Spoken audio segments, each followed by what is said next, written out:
All right, we're going to do a follow-up video here to yesterday's half-page, fairly large format scene where I threw basically the kitchen sink in here in terms of media and techniques. Okay, so we're going to do a couple follow-ups here, basically changing the size format, making it smaller, and also going into a couple of the, other types of looks going into different media, one of them being Vellum and a 4x6 photo print of some clouds. You can download those on my Flickr page free of charge, print it out on your home printer. I usually just get a bunch of clouds printed at like Costco or something like that, and several copies, and saving myself some ink, if you like that type of look. Hello, Tammy. Good to see you. Thanks for joining in here. We're going to have some fun with some a couple different options for people based on the scene we did yesterday. Hello, Froggy Fresh and Jeannie. And okay, so I haven't done Vellum in a little while. I don't remember when, but I love doing that, and I will have to get up and run outside to do one portion of this, but so be it here. I needed to do a Vellum card. I love them. I tend to forget about those things. Hello, Crystal Fire Creations. I don't really forget about these things, but I get doing other types of techniques, and I just get, I get obsessed, and I don't know, I get onto things like, I don't know, foil, mirror cards, or I don't know, some kind of thing like Star Dream, Lapis Lazuli scenes, and I don't know, I just kind of move on, but I don't know, I circle around back to other types of techniques. Okay, so, and the Vellum pieces are really easy to do. Oh, you got the sentiments, huh? I hope you love them. I love using them. They really add a lot of, I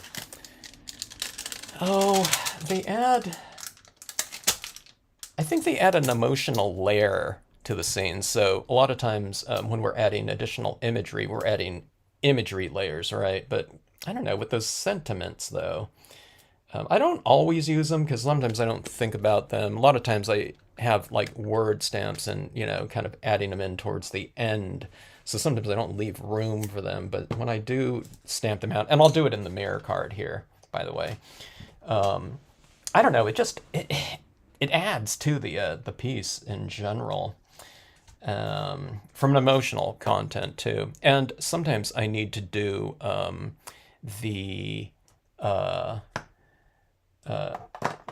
I need to do like the sentiment needs to be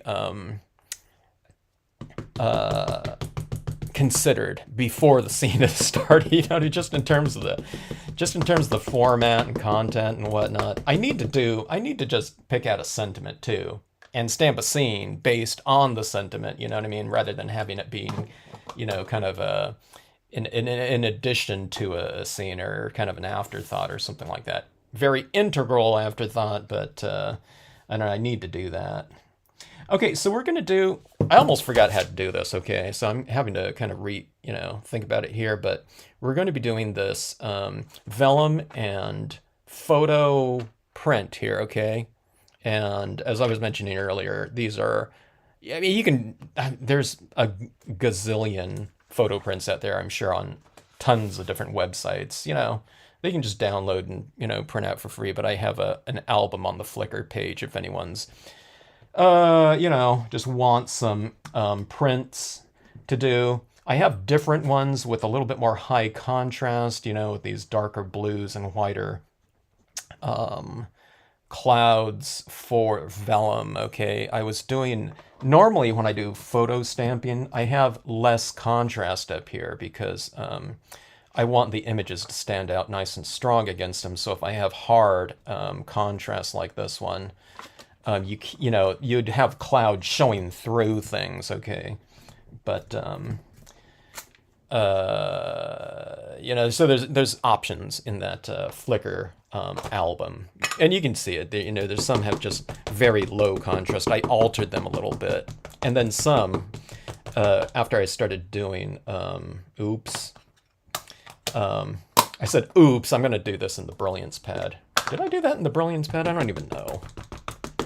Okay, so we're stamping on vellum, and this vellum will be in front of the waterfall. Let's see.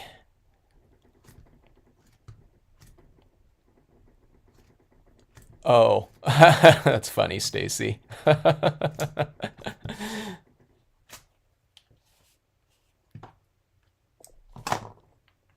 Well, you can watch that one later. You can hang with us here and have some fun. Uh, let's see. Did Facebook delete my albums? You mean in the Stampscapes group page or something like that? I think that's the only place I have an album. But I don't know, that always confused me because I could never find it. So I usually just I don't put my posts in the Stampscapes group in an album. I just kind of post it on the group, you know. So I don't know. Yeah, like Jeannie was saying. Yeah, I seem to remember Jeannie re-uploading before too, but I don't know. Yeah. Okay. So, anyways, this is how these are going to go. I'm going to stamp out my waterfall in the background. Now I don't know if you've seen me do the photo stamping before. This is just a photo print on just your standard photo paper, okay? And just regular dye-based inks. I mean, you can use a StazOn or something like that, but you don't have to. It's dye-based inks just work fine on it in terms of your impressions. But if you start to layer a lot of colors down on photo paper, it's a little bit of a different story, okay? I'm not aware of Ryan Hall. Huh. Open up two windows.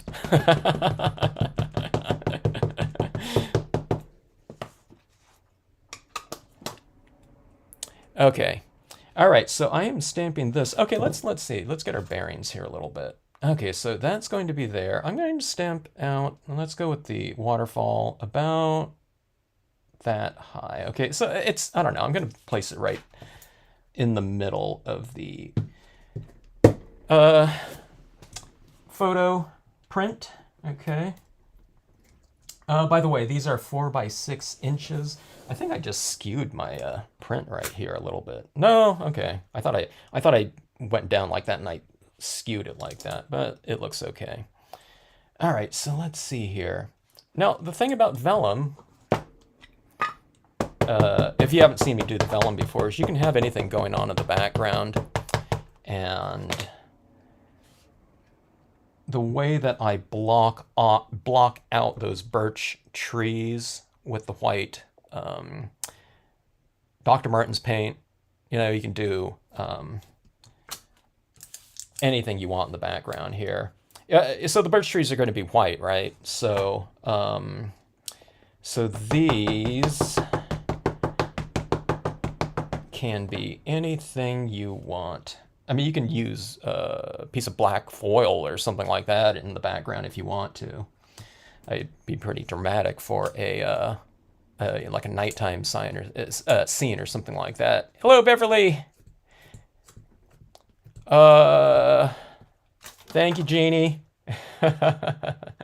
Obviously, Jeannie, you need a channel, you know, with your show your techniques and whatnot. I have no idea how you're doing those recent kind of like skies. It almost looks like you put some kind of thing down and put like plastic over it and pull it off or something like that.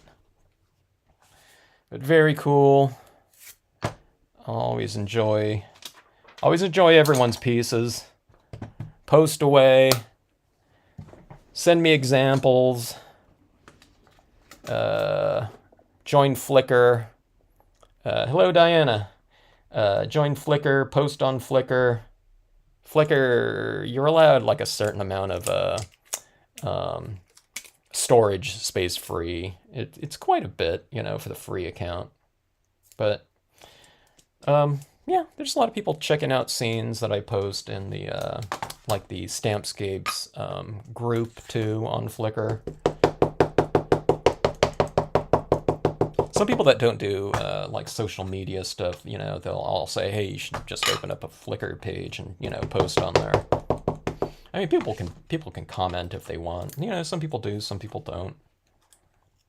But there's a decent number of people checking out those.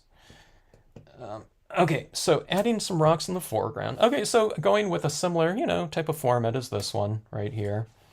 But it's going to be, oh, quite different in terms of our processes due to the ability and inability of this type of, I don't know, whatever construction scenario here, okay?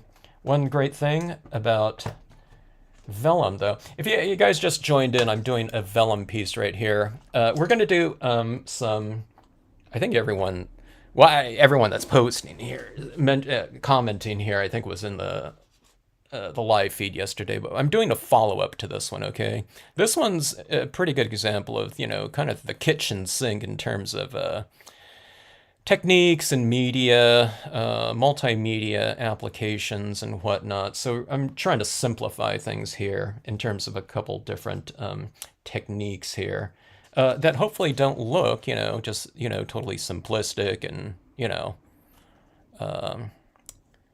easy to do. But I want them easy to do, though, in actual, like, application, okay? That's the ideal kind of combination here. Okay, so these birch trees are going to go on top of here, but I need to block them off in the background, and then we'll also add in our foreground colors in here. One great thing about the Vellum here is that Vellum is translucent, right? So you can do applications on the back and front. So one of the things that I have to kind of remember to do is I have to remember what side is what when I'm doing this thing. I mean, it's not hard, you know, but when I look at this like this, sometimes it's hard for me to tell which side I stamped on. Actually, now I can't tell. Let me see. Okay, this is the side I stamped on. It's a little bit darker. So that's going like something like that, okay? All right, so what I'm going to do is I'm going to be applying some of these lighter colored leaves, like those green leaves, yellow leaves, up on the top side of this, okay? And those are going to be see-through because I'm going to be adding them in dye-based ink, but then I'm going to be blocking everything out with the Dr. Martens. And I'll show you what I mean when I get to that. Let me do a little something here too. Let's add in, oh, where's my sedge filler stamp? I should always have that one right on my desk here. Oh, but apparently, oh, here it is right here. Okay. And like I said before, if you just joined in, I'm using my Brilliance Black just because it'll dry really fast on this. I guess you can probably use like a StazOn on the Vellum. You know, I haven't used that. I should try it out because I just got a re-inker for mine. Okay, so that is some sedge fill. It's kind of hard to show this because everything in back of this always shows through too. But let's see. Okay, so that is that. Okay, so just in general, these areas down here are going to be like grass or something like that. And then I'll block off these trees with white in the background so that they'll stand out against the rocks in the background, okay? Is everyone following me? Because I'm trying to follow myself here. I'm re-describing it for myself here because I haven't done this for a while, so I need to kind of remember the order in which to do these things in. I mean, it's not, like I said, it's not like super hard or anything like that to remember, but I don't know, I have to go through it in my head because there's things that you can do on Vellum that you just can't do on others. So, you know, if I don't do Vellum for a while, I'm not really considering those types of options. Okay, so let's do these leaves in kind of a green scenario, something like this, all right? I guess you can use other types of inks. Okay, now, so this is the back of the vellum, okay? Everything's been stamped on the front so far. So I'm going to stamp on the back of these right here. Let's see. I guess I could stamp it on the front too. Huh. We can do back and front too. Let's do that. Okay, that's one of those things that's fun about the vellum. Okay. Okay, let me go with a couple. That being said, let me think this over. Okay, so let's go with the cottage ivy for some backside impressions. And then we'll go with another color on the front of this. Okay, so this is translucent, so I'm thinking that the colors that I do in the back of this will be lighter. Okay, let's see. Here's that waterfall that's going to go back there. All right. And let's give it a try, okay? All right. Let's see. I don't know when the last vellum card I did was. It's been, like I said, it's been a little while, relatively speaking. If I don't do something for a few months, it feels like a year. Hello, BJB Stamper. Thanks for joining in. Hello, Dawn in Maine. Maine, when I used to go, I went to Maine, and that was the place where people said, the first time people, like several people requested birch trees.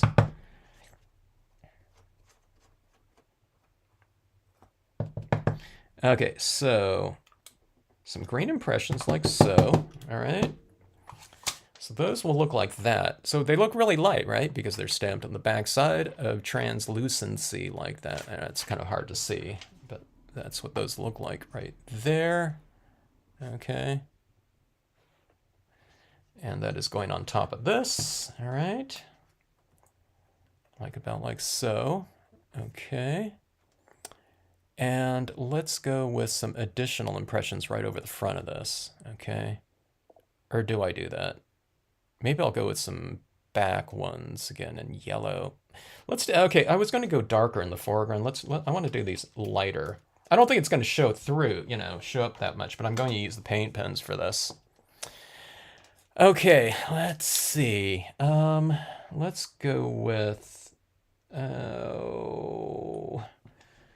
no, okay, I'm going to go with a pear tart here. I'm picking this one just because it's like right in front of me. And it won't matter too much, I don't think, speaking of the paint pens. All right, so front side impressions, okay? It'll just look like, I think, in theory, until I do it, I won't know exactly. But yeah, it'll just look like another value coming through here. The big color will be provided by the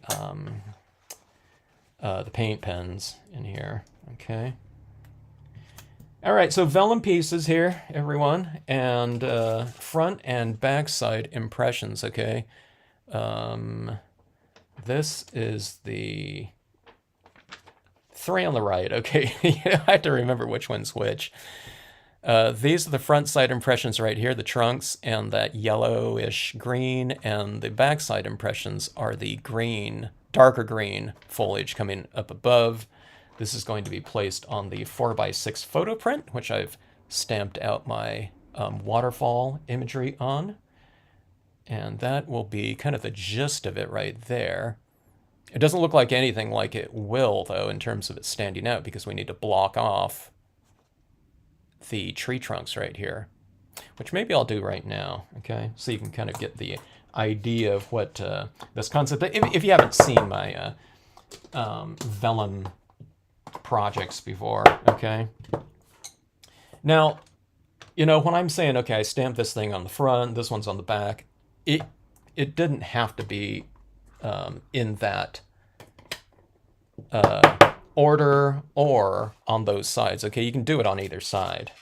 Just know that if you stamp something on the back side of something and then you present it on the other side, it's just going to be lighter, okay?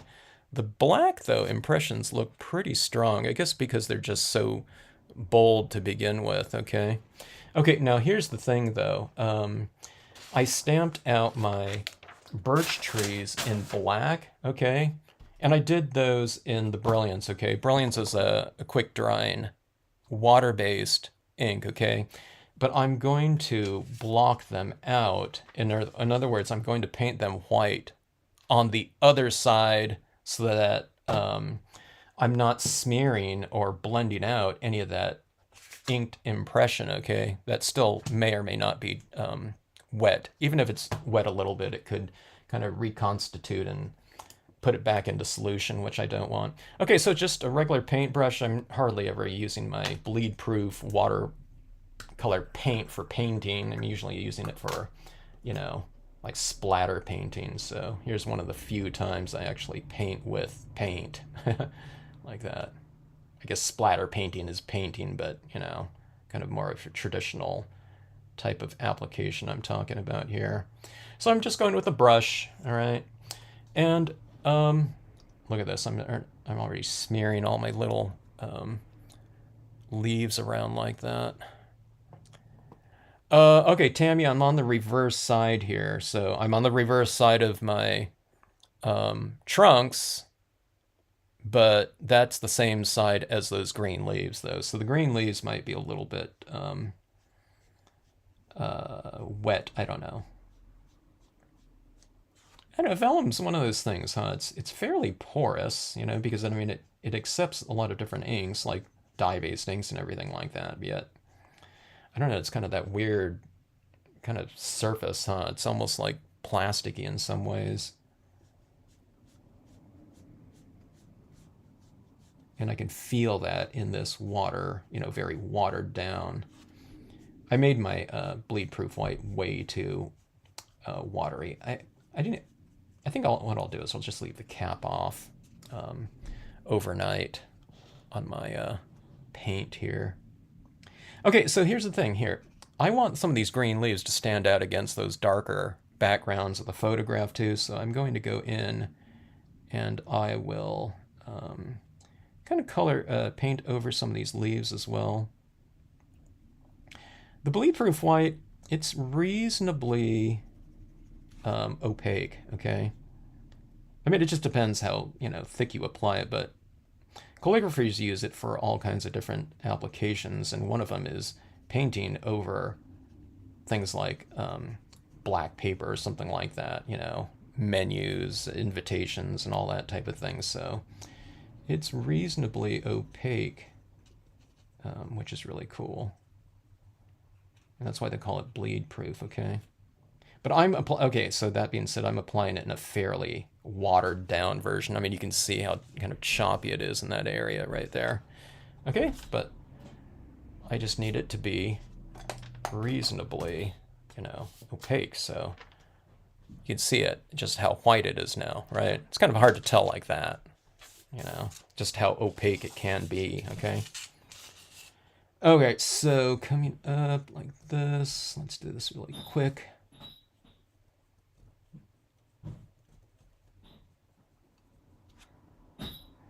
The vellum will start to kind of curl on you with this moisture of the paint and the paint drying, okay? But I'll be mounting it on to my 4x6 photo print, so that'll kind of smooth it out. But if you ever do this, one of the things that you'll notice, you'll get bubbles and kind of little ridges, you know, forming. The larger the vellum, the more, I don't know, kind of, you know, present those types of things are. So, but just go into it knowing that, you know. I mean, I try to avoid that as much as possible, but especially if you're using a larger piece. This is just a quarter, you know, that 4x6, roughly quarter page size. You'll get some of that. And I'll show you what I mean by that. Watch this time, I just won't get any ridges or any bubbles at all, you know. But I just live with it. And then sometimes it dries. It doesn't look like I have a bubble, you know, in the middle of it or something like that. And then I it dries overnight, and there's like, oh, there's a little air bubble inside. And hello, Sandy. Um, I don't know. I'll make it into like a three-dimensional type of thing. Hello, Carrie. Um, I'll just make it a part of the scene, you know, especially if it's over like a rock or something like that. It's just, okay, that's like an embossed rock. Thanks everyone for joining in. I'm doing a little I know this is not like dynamic. Well, nothing I do really is dynamic watching in the, the moment, but uh, adding in bleed proof white over vellum, okay? I guess it's like under vellum, in the way that I'm utilizing it. Okay, now I'm going to, that sedge filler grass area there, I'm blocking it off right now because, I mean, I could have colored it from the backside and then blocked off so the color's like layered underneath the white, okay? But you can also just do it on the front, with whatever colored pencils or pens, whatever you want to do, okay? All right, so let's see. Okay, so this bleed proof white dries reasonably fast, but we did put a pretty big slathering, of it on there, okay? So that is what that looks. I love the way these things look. Here's my little test thing, but you can see where it's all kind of blocked off like that. And you can see where those leaves are now kind of standing out a little bit more because I blocked it off in the back. I don't have any of the, the dark paper showing through, right? So that's really fun with the technique of blocking out, right? So, I mean, that's standing up against, you can see where it's still wet right here. But that stands out against this glossy photo paper. I mean, glossy cardstock, okay? Like dark glossy cardstock. So it's going to stand out against this with no problem, okay? So it'll feel like that. All right, now I don't want to put that down on there because I still have those little areas of wet. But while this is drying, let's go in with our different colors or whatever, that we're going to render the waterfall with a little bit more, okay? Now remember this waterfall too, it's going to be covered up with that birch, so it's going to really knock that back in terms of the visibility of it. Let me see here, I have another piece of vellum right here. So that value of blue up there is going to be that value. So it's, I don't know, what would you say? It's like knocking it down. This is like a, 95% black or something like that. I would say that's like a 50 maybe. I don't know. It's like knocking all the values down by, a certain percentage, I would say. All right. So that being said, you don't have to do a perfect piece on this thing because it's just going to get covered up anyway, okay? But what I like to do is I like to render these forms out a little bit more, okay? And let's see. We're going to go in here and let's add in, a little bit of maybe additional blues in here or something like that. And you can see the shadows in here, okay? Maybe this is a little bit too light. Okay, I usually start off light, right? And then we work darker. This is like invisible, so just move on to your next tone. Let me just grab a few pens here. All right, so we'll go with this. We added in some kind of warmer blues yesterday. Oh, something like this type of color scheme like that. Okay. And how about a little bit of like a mossy type of surface on some of these rocks, like these two colors here. Okay. Now, like I said, don't spend a ton of time like fussing over this back scene, okay? Like I said, everything's going to get knocked down a lot. And then you're going to have all this foliage in the foreground anyway. So this is just kind of providing like a nice little platform in here.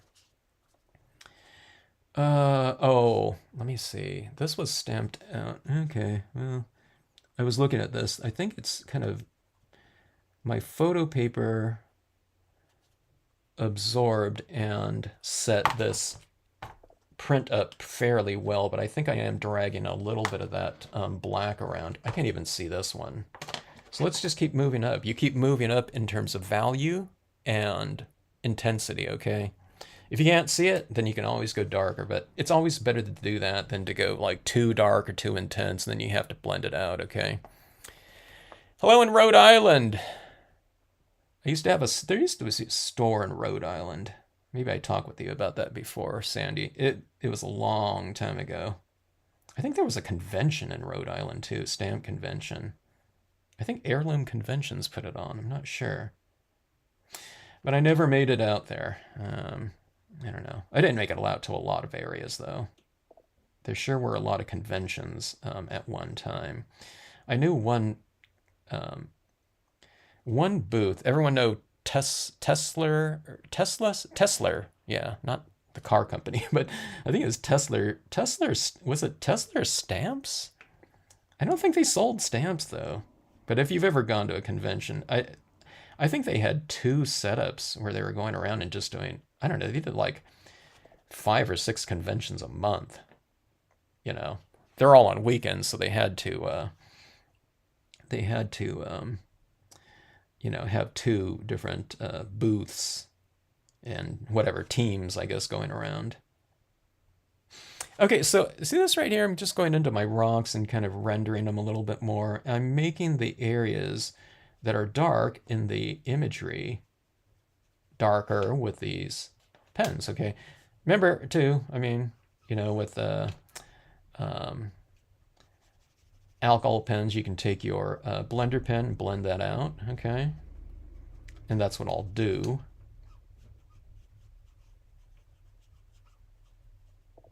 A lot of this stuff is going to be covered up too, so yeah.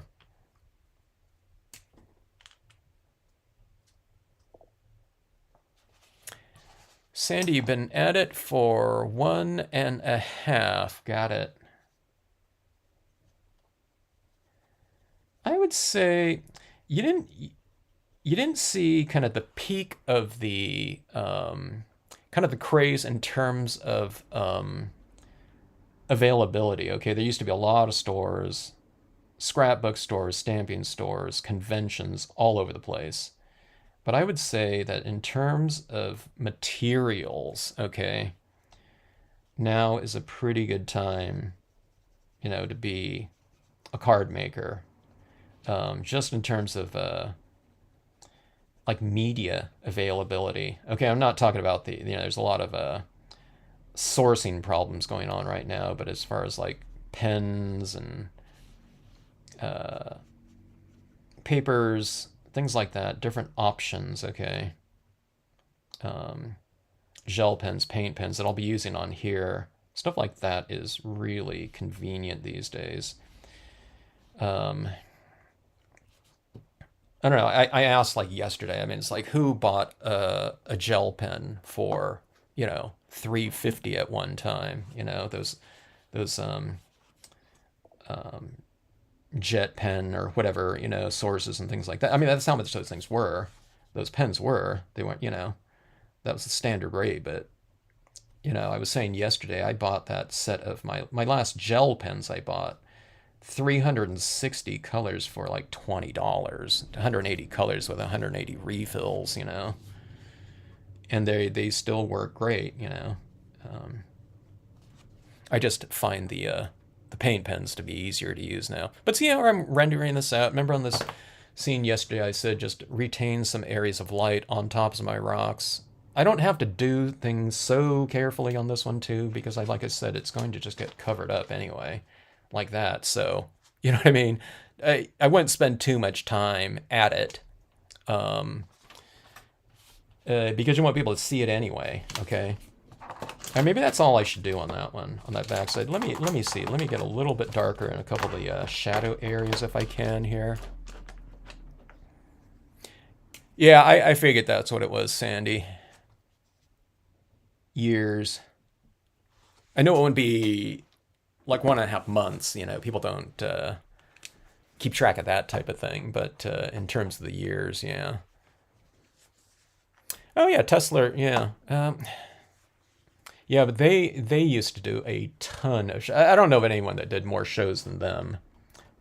I used to talk with one of the I thought it was sisters, right, or something like that. But yeah, she was telling me just how many shows they did at one time. And I thought, oh my gosh, you know. I never thought I did a lot of shows, but it just really paled in comparison.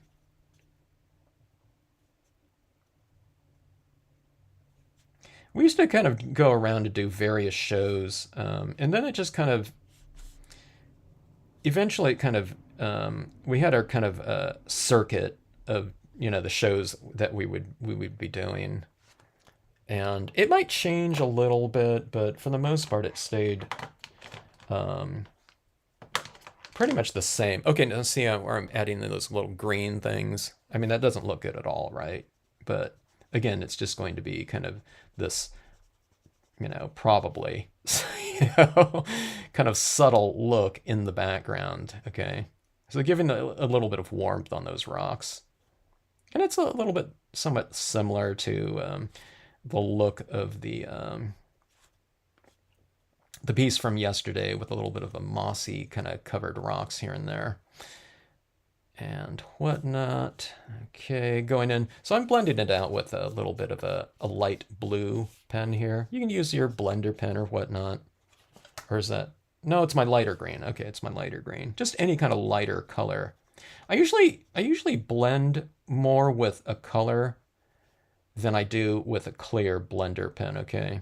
I just figured I might as well be using a hue out of the color scheme, to be doing something that's a little bit of a kind of addition rather than just kind of blending something out with clear. I figure I save time that way with a lot of different types of applications in that manner. Okay, so that is that. It's going over that top like that. All right. It looks crazy because this is all stark white, but then what we do is we render those out using our colored pencils to kind of match the back a little bit more. Or, just the scenario a little bit. Match the lighting, I guess it would be. Okay, so that is that. All right.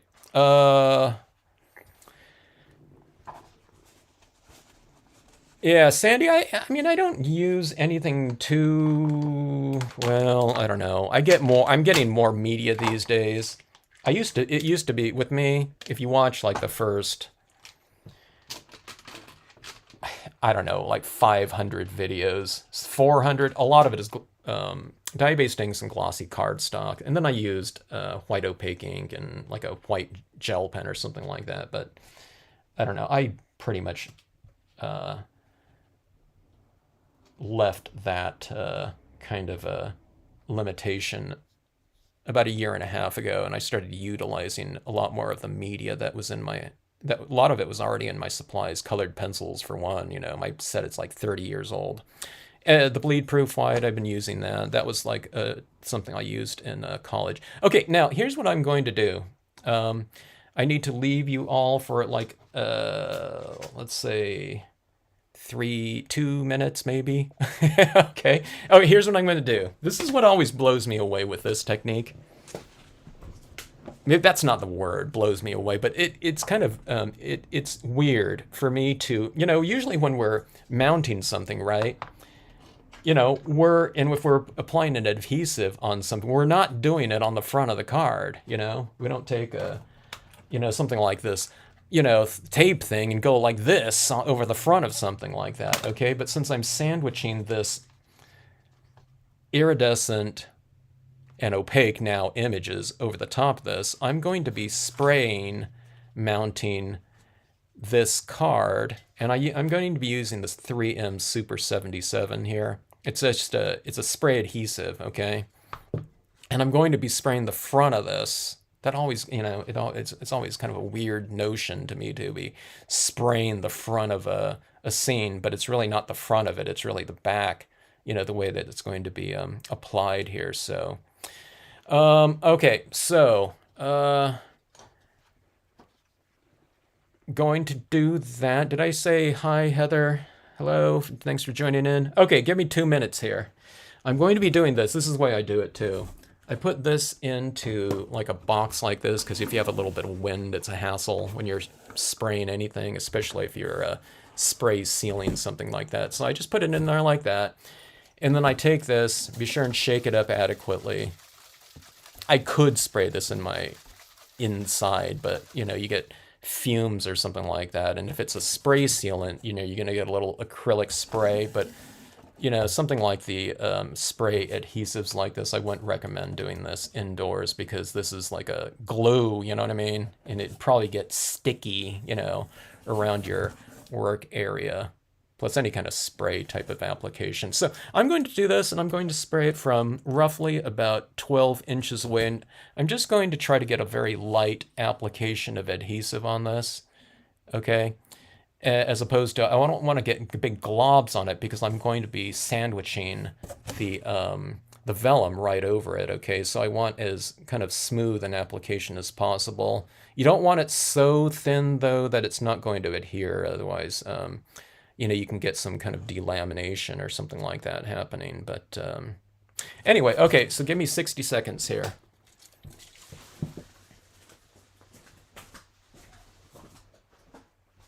Or 2 minutes.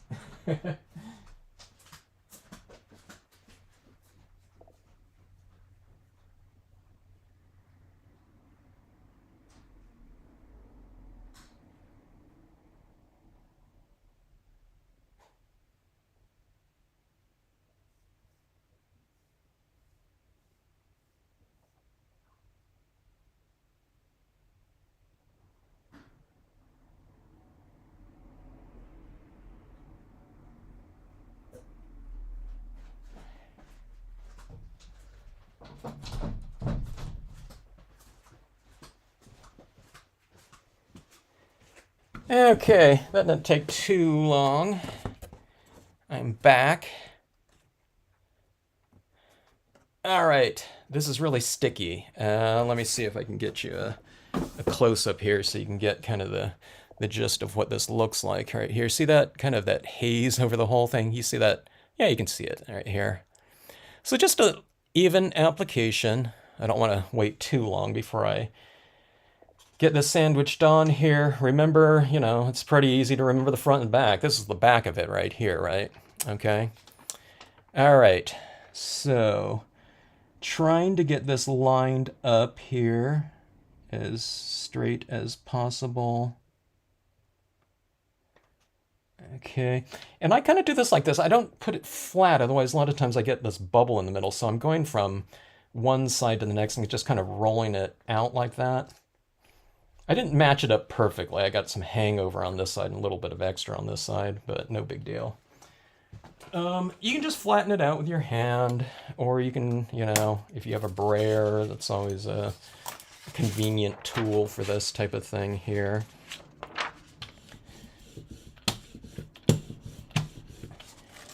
Okay. And we have this right here. All right. So that is that. Now let's kind of bring this all together a little bit more with some additional touches, okay? Let's go in with those trees. Let's grab, let's see, this is like a sepia and black colored pencil, okay? And let's kind of direct our light again a little bit here. Did someone go on a trip today? Stamp store trip? Let's see. Oh, Froggy Fresh is going to be doing that. That train was awesome. Yeah, the grist mill. That is the grist mill. My water mill is a version of the grist mill, except I added to it. I took my liberties and added some things into that mill. Okay, so I'm adding this shadow on one side of the birch trees. It's making it look a little bit more, you know, rounded and three-dimensional, right?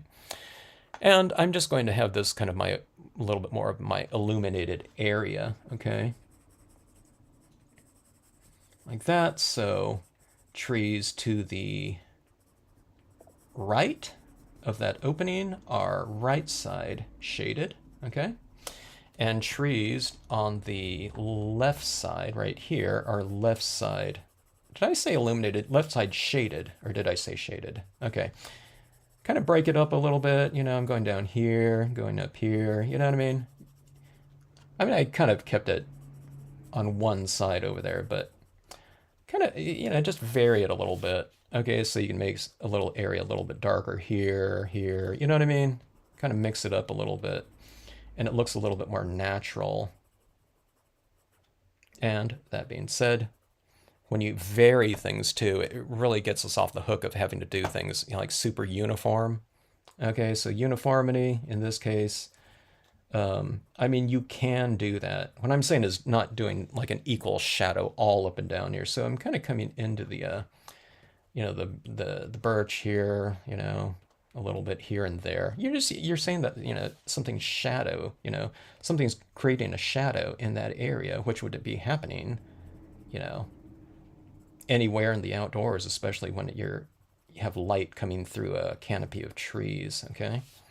All right, so see that right there? So it's really fun to color these trees like this, especially when it's kind of blocked off from the back.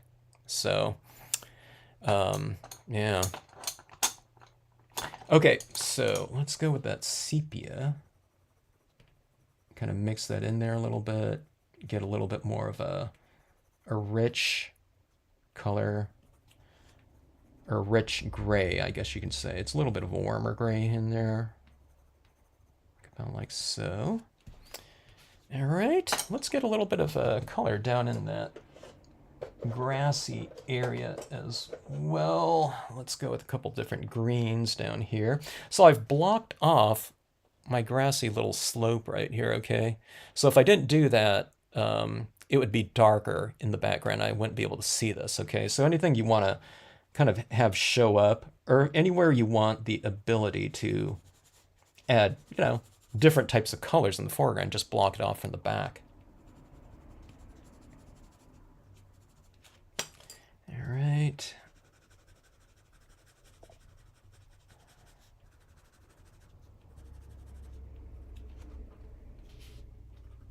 I'm gonna add a little bit of this green on the trunks too, just to kind of get them incorporated in slightly more. I'm going to use a little bit of blue. Blue is a really kind of a jeweled blue is a really good option for you. If something ever looks too stark white, you know, just use a little bit of like a bluish tone like this. Hello, Annie. Thanks for joining in here. Putting in some touches on the vellum piece right here. Kind of coming up, I wanted to create some options. Some people, I think, liked this piece. There were people that ordered, I can tell because there were people that ordered those images. So I like to always give people some options, you know, after they get it, you know, to get some different types of looks into their pieces. Okay, let's go in with some additional tones. All right, now the other pen, where's my other pen set? Oh, okay, I need to go get that, but I'm going to be going back to my graffitis right here. These ones aren't as opaque because I didn't get that 60 set of the I can't think of when rang that other set that's more opaque, okay? They have these this other 12 set of kind of more of the pastel colors, okay? I want that set. And it's not even kind of with the other pens in a cohesive set, so they're like a separate one. So I've contacted or I'm looking to see if that manufacturer has those pens separately. Okay, but anyways, we're going in here and adding in some of these additional tones like this, or shimmer, kind of like this, and this overhanging scenario of shimmering leaves like that. Okay, and we're coming into the trunks here. Okay, so we have leaves in the background, okay, and then this is kind of representative of leaves in the foreground, okay. It looks fairly extreme, but then we'll just blend it in with our white pigment ink. Or hopefully we will. Okay. All right.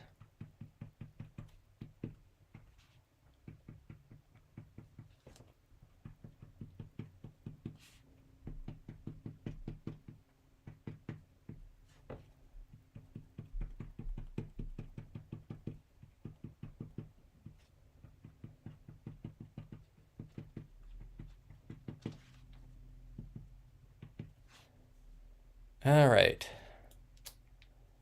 Let's get a little of that down here too.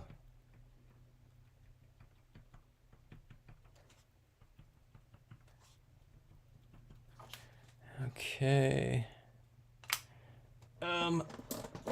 Yeah, let's see here. How about some yellows? Like that. Now this might be one of those instances where these ones are a little bit more, they're more translucent, okay?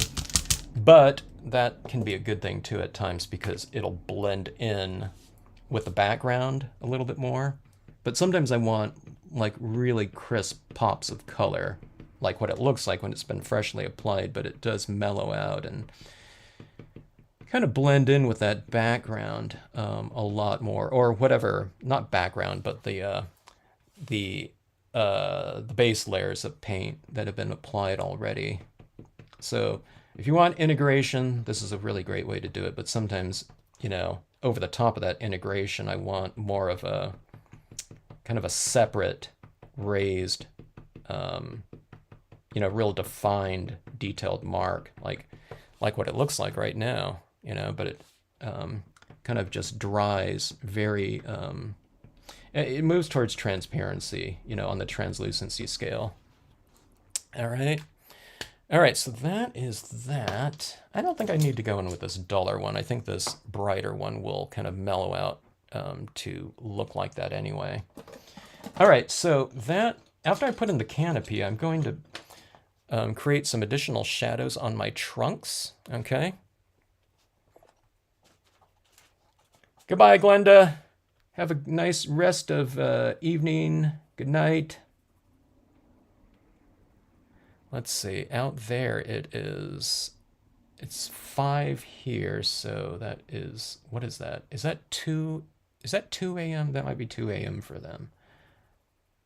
Okay, so I'm creating some shadows on my trunks right here, being created by the canopy above, okay? The canopy of leaves.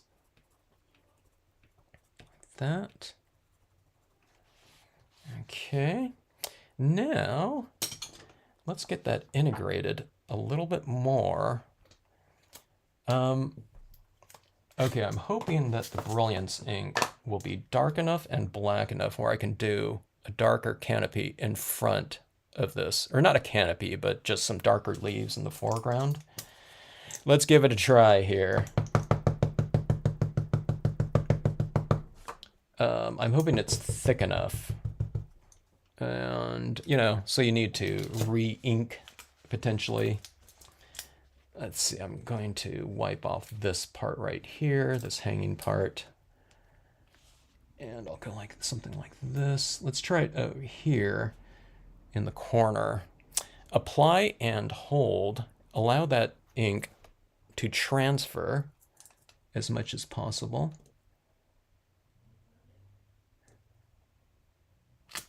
Oh, great. Okay. So those other leaves, they were stamped on the front, or the initial impressions were stamped. It's the same leaves, but they were stamped on the front and back. Now I'm adding them in another medium, okay? And hopefully that will create a little bit of extra depth, framing, and distance there. 1 a.m. Oh, it's 1 a.m. in London. Let me see. 1 a.m. So it's 5. Okay, yeah.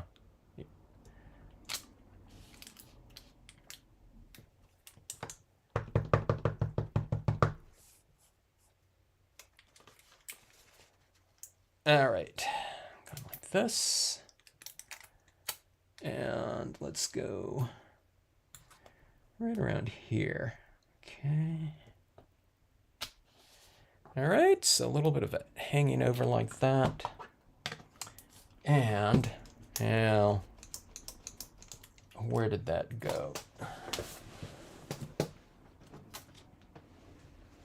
Okay, let's do some reeds down here. I need to frame this off on the bottom part now, a little bit, or a lot. Okay. And let's go with, I really need to clean off this, wash off this tack and peel. All right, let's go with this reeds right here. All right, so this is getting fairly top heavy up here, right? With that darker framework like that. Let's do a little bit of this bottom framing. And again, the Brilliance is working really good on this. I wasn't quite sure how it would work over that thick application of kind of wet paint still. Okay. They're all water-based. You know, a lot of pigment inks are not. I don't think, although I'm not absolutely sure, if like the VersaFine Clair will dry on vellum. Does anyone know the answer to that at all? A lot of people don't stamp on vellum, so I'm not quite sure if people would know that or not. The vellum, though, is, like I said, it's reasonably porous, you know, so I don't know. I'm not sure what the answer to that one is, if it would dry.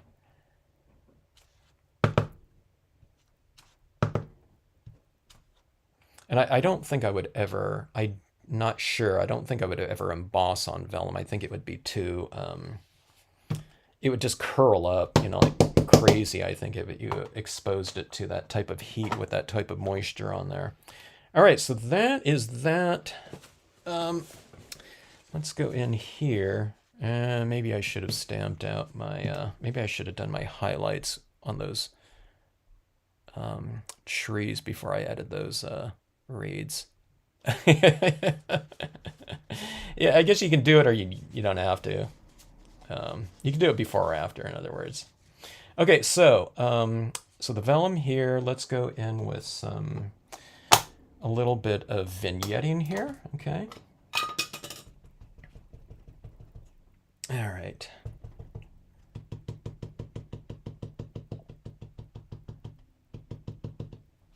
All right, I'm sure that I'm blending out some of those leaves. I don't know. That looks pretty dry on there. I thought I'd be just smearing and, you know,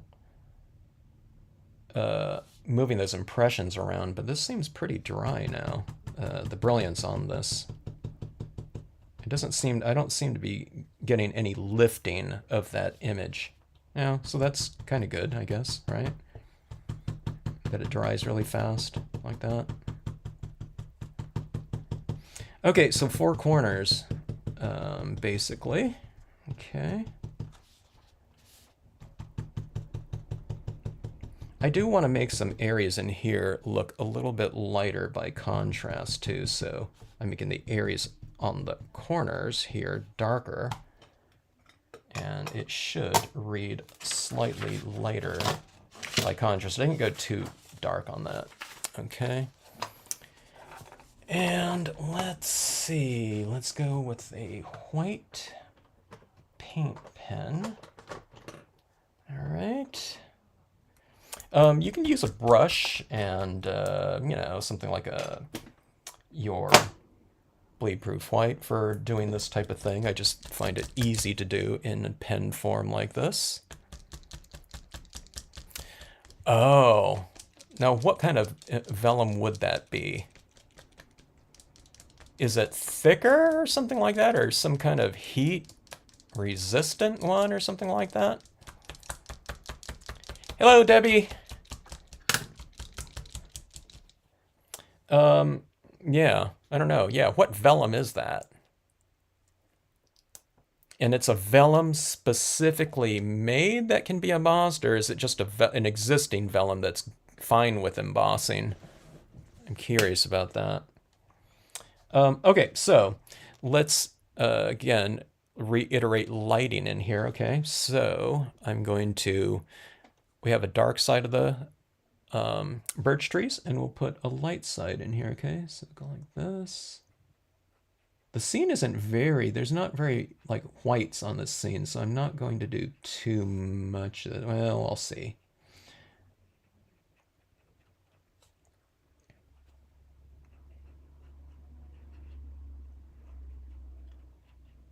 So see, left side illumination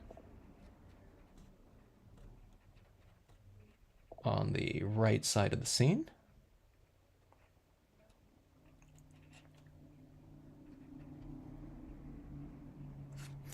Like that, like so. Boy, those really stand out. And then the opposite on the other side of the scene, okay? So it really reiterates that lighting coming from that center portion. Like that. I do these little scratchy kind of applications here like so. All right, so you see that lighting coming from within there now? Okay, and let's put some of this into these leaves as well. A little bit of that shimmering light like that.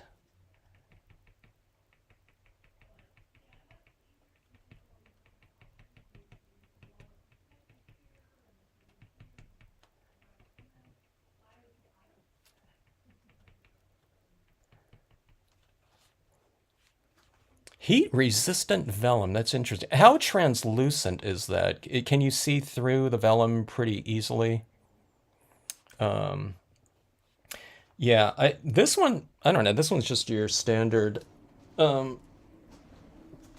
Hansen vellum. Let's see, 55 pound here. So would we still be able to, were you able to see that here? Sorry about that.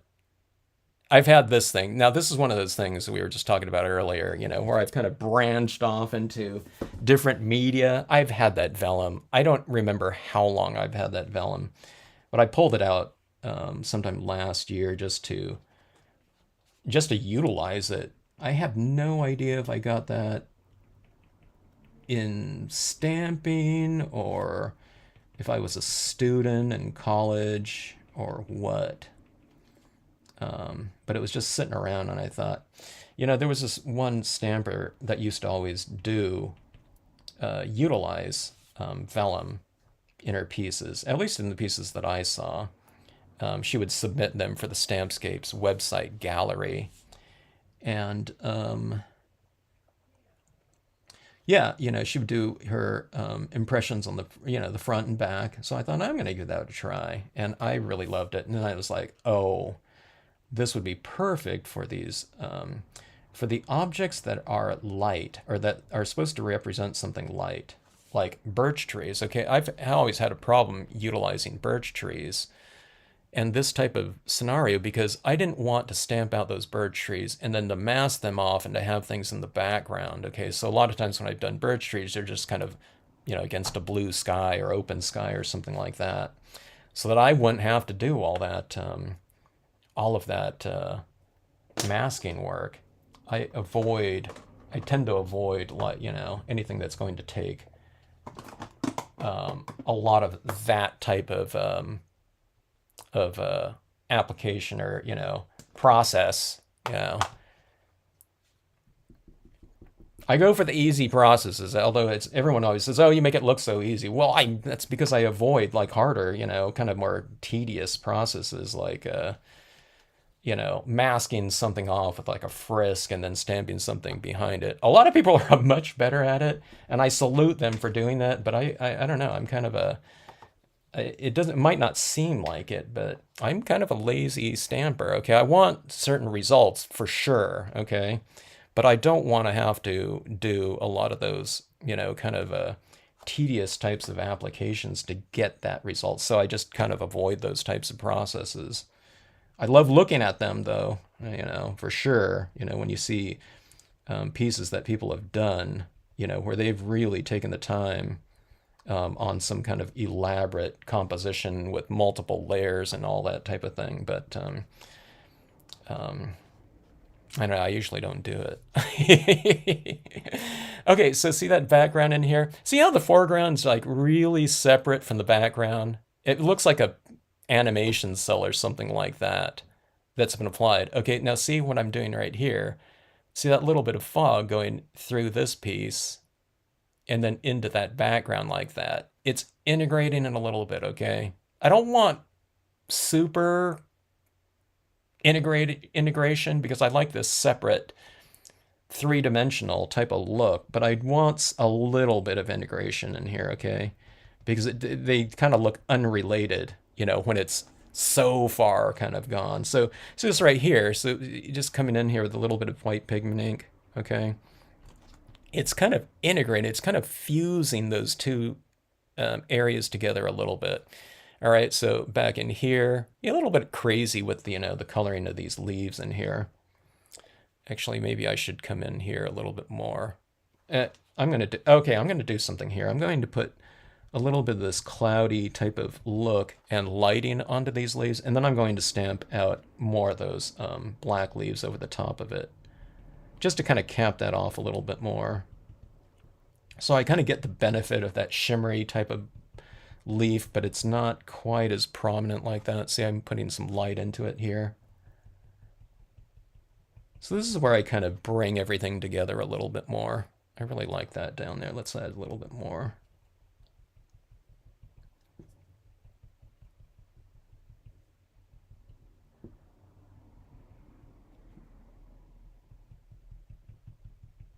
Okay.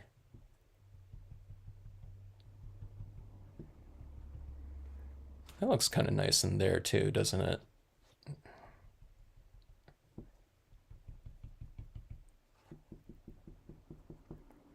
Okay, this is what I need to know. You can see through it as much as the thinner stuff, so you would lose no detail, I think. Huh. Or you would lose some. Okay.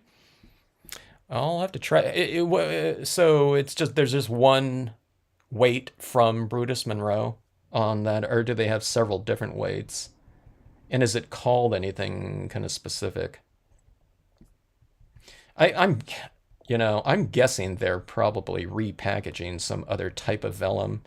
Most crafting companies do not make their own types of surfaces. It's just way too expensive a process. So I'm wondering if it is another type of brand of vellum that's been repackaged.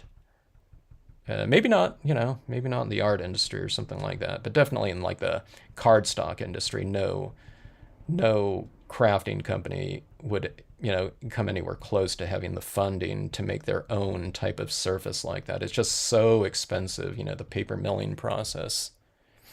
All right, that's coming around like that. Let's put even some of this up in that black like that. All right. All right, I'm going a little bit crazy here. This was supposed to be kind of like a quick a quick scene type of act. None of these things that I've done though, are very they're not complicated things. I'm just doing a lot of it, to I don't know, get the end kind of resolution that I want, within these given spaces like that. So let's see, let's close that off a little bit more. I think we're sitting there with that same kind of dilemma. Is it a dilemma I had yesterday? I'm thinking something really should go right in that space right there and become like a focal point. Maybe I'll get my deer or something like that and put it in there. Okay, so let's go with another impression of these leaves. I just want to close this top portion off a little bit more and, de-emphasize some of that shimmering leaf. If you do these types of things, if there's anything that's kind of a weakness, if you cover up a little bit of it, you can turn it into a strength by having that object or imagery or color in the background kind of contrast against something else, okay?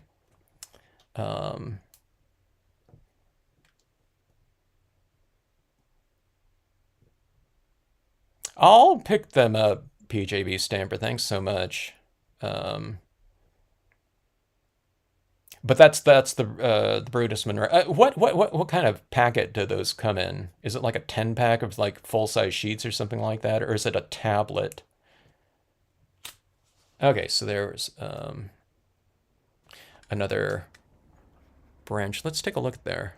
Let's see if there's some lighter versions of those leaves. Okay, so those leaves, stamping them onto that freshly applied white. Look at it, turned out a little bit lighter, but I think that looks pretty good, having those varied shades of black in there. But doesn't that look better though now?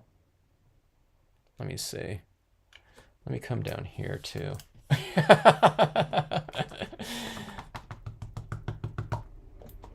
See, doesn't that look better now to cover that up? But again, you know, if it's not in the background like that, you know, then it has a different spirit to it, right? To have that bright against that black like that. So yeah, there we go, like that. I think that looks pretty good.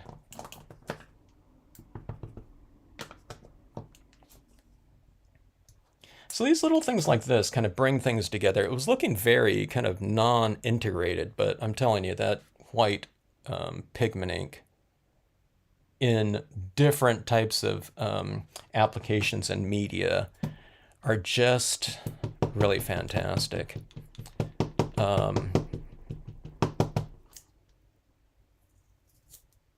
Vellum that can be used in a laser printer. Interesting, huh? Who would have thought there were so many different characteristics to vellum, huh? Besides thickness, okay? Now, here's the thing about some vellums. I don't know if it's the case with a thicker vellum. If you spray seal it, look how much those birch trees, those birch trees to me almost look three-dimensional, you know, on a two-dimensional surface, right? From that vellum. You almost can't even see the vellum in this case, you know, in many ways. This may be the most three-dimensional one I've had so far. I don't know if it's because of those super bright colors in this up here or what.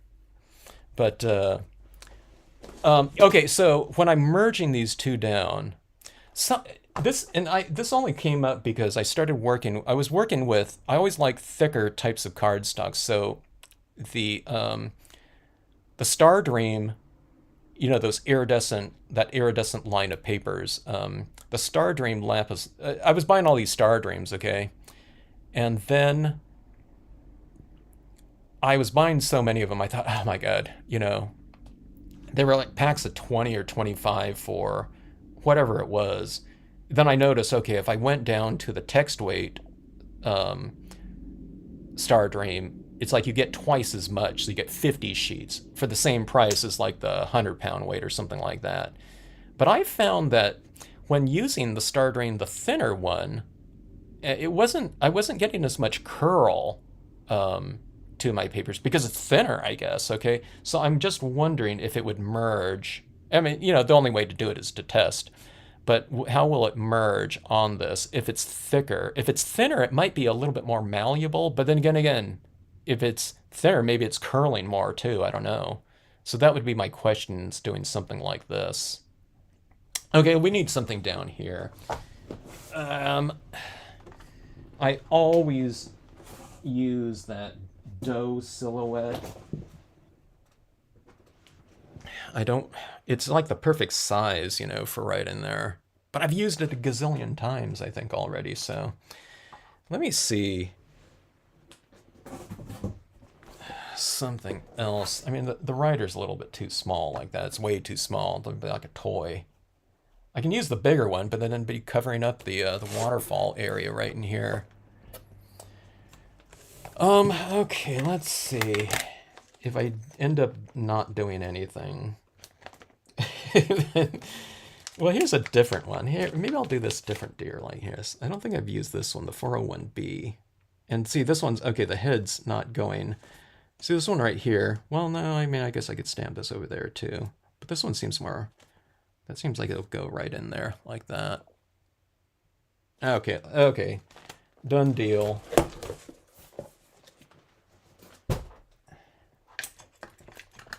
We put it to a vote, and this one won out. You know, yeah, I don't have a moose, unfortunately, but that would be a good one. I want to do a moose in water. I've kind of avoided doing the moose before because there are certain types of images that, to me, um, like those horns and things like that. You know, I take it I'm doing, you know, the one with the full rack or whatever you call it. But uh, I don't know, certain things have to be just right, okay? And I kind of have to study things for a little bit. Like you know, to do my wolves and things like that, I bought books and books and books on them and finally did them eventually. Okay, so here's this deer, and I'm going to wipe off some of that base down here, like the feet. Okay, let's do it in the brilliance again. All right, and we'll position it right down here. I already applied some of that white pigment ink here, so I don't know if that's going to affect it. It might stamp out lighter in that area. I don't know. And we'll put it right in this grassy area, like so. Okay, I do have a fish jumping out of the water. It's jumping bass and fly. But you don't have to color the fly, you know. Okay, so the Brutus Monroe 10 sheets, 4 1/4. Okay, so 10 quarter size. See, that's the thing. I have a feeling they're repackaging an existing 8.5 by 11 like that. So, yeah, I'm kind of curious to know what weight that is. Okay, so there we go. Boy, that really pushed that waterfall back in the distance now. Okay, so we're gonna have to wait for that to dry a little bit. Let's just heat set it and get this going right here.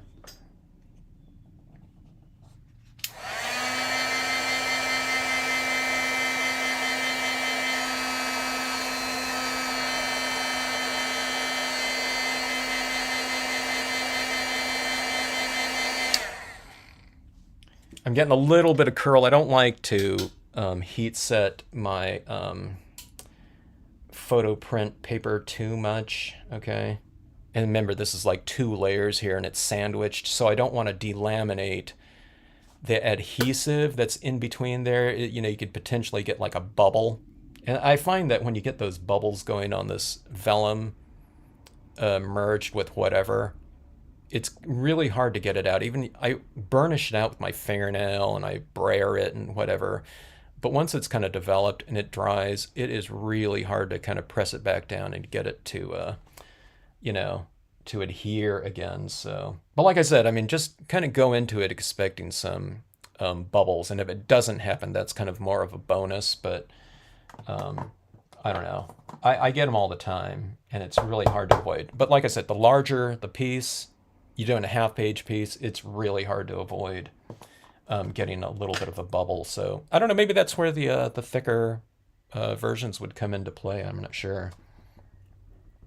Okay, so going back in here with some of this pigment ink, we're going to integrate that doe silhouette into the piece, coming up from the bottom and working it upwards. Okay.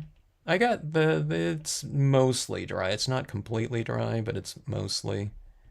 Again, I just don't want to hold that heat down on there any longer. And you can heat it from the back, but again, this is a photo print, so you really want to be careful to not overheat like that. All right, so that is that. See, it's kind of a little bit more integrated. This is drying, darker than what it looks like when it's applied. So if you want to go, I liked it a lot over here. So I'm applying more of it and kind of building that up a little bit more. Okay, see this area in here, it's a little bit lighter. Let's go into that space.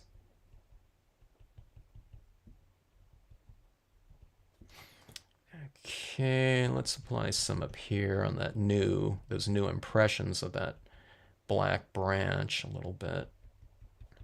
Sometimes I've integrated too much, okay? So there's a lot of space, a lot of visual distance kind of that's been created with the vellum.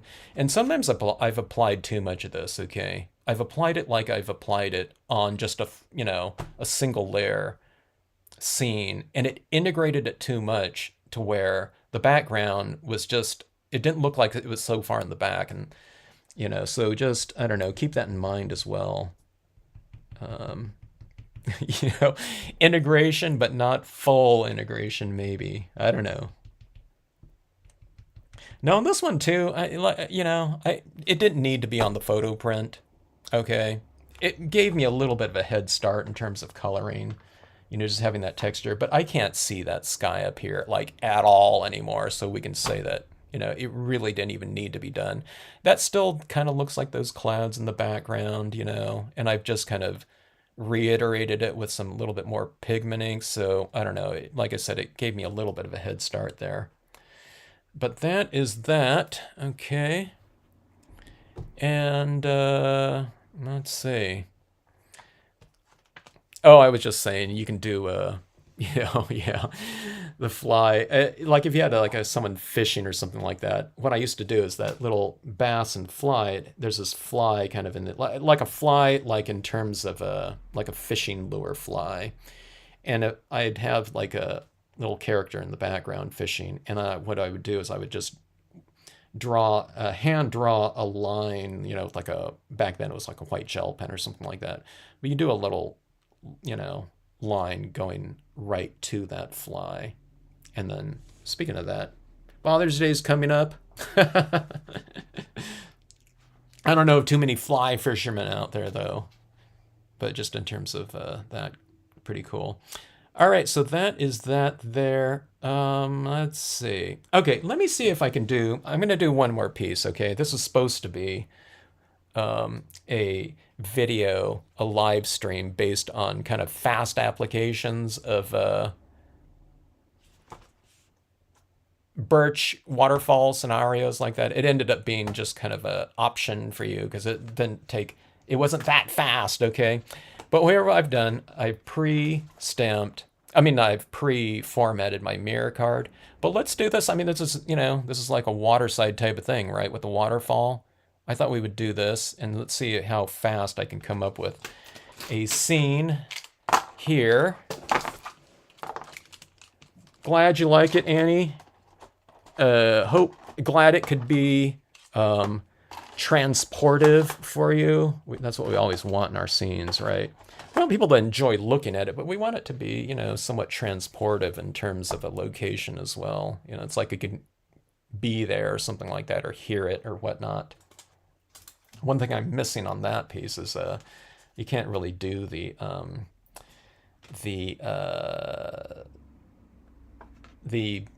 bleed-proof white splatter painting in the back, or could we have?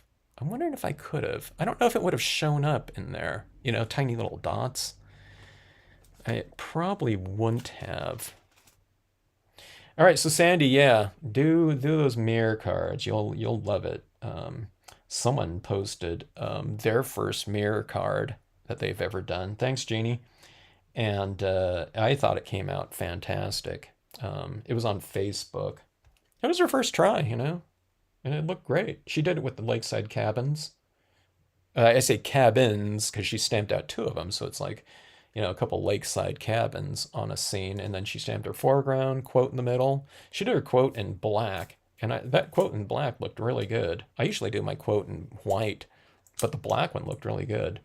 Okay, so this one's going to be this waterfall down here at the base, and I'm just doing it on a white piece of paper.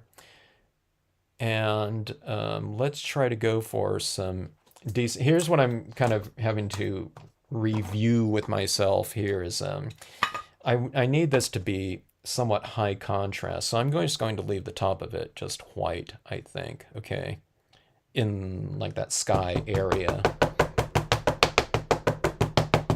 So let's just see how this one goes, okay? All right, so this will be going to, I don't think I've done a mirror card with a waterfall yet. So you're seeing the first here, I think. It's the first in my mind. Sometimes I forget. So it's like I'm doing it for the first time all over again, right? Okay, so getting a really nice dark impression right here. It should be kind of interesting, I think, you know? It's like a waterfall going into a mirrored kind of pool. But we want that kind of frothy kind of texture right at the base of it too. Okay, something like that. Maybe I should have went for the brook falls on this one, but just because I went with the babbling brook on the previous one. All right, so that I'm doing this really low on the horizon because that's where it's going to, you know, merge like that. Okay, so you get kind of the gist of what we're going for right here. All right, so that is that. Let's go on with some side applications. We'll go with the boulders like this. We'll stack them right there, I think.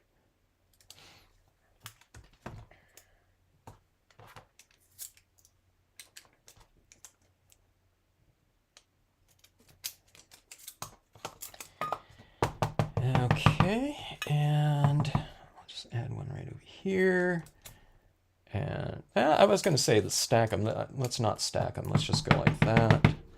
And I'll put another one right here. I'll go right down to the base because that'll be reflecting down there in the water. I might need another one right here though, so let's stack this one, okay? One of the things is sometimes where you're merging images into their sibling designs, you wipe off the edge a little bit or a lot where it's going to be merging in with your other imagery, okay? So this is going to be like right in here. So I've wiped off that, maybe I wiped off too much. Okay, so I'm just wiping it off right like that, okay? So if you can see that right there. I've taken off like 1/8 of an inch like that, okay? So that when you do that, sometimes the merging into the other imagery, and then I'm overlapping this by like 1/2 inch, 3/4 inch, okay? So it's not like, you know, you have to line it up like perfectly or anything like that. You just have to line it up adequately. It's more of a matter of that. So see, that just goes right in with that. And then we'll have our trees kind of coming up from there. All right.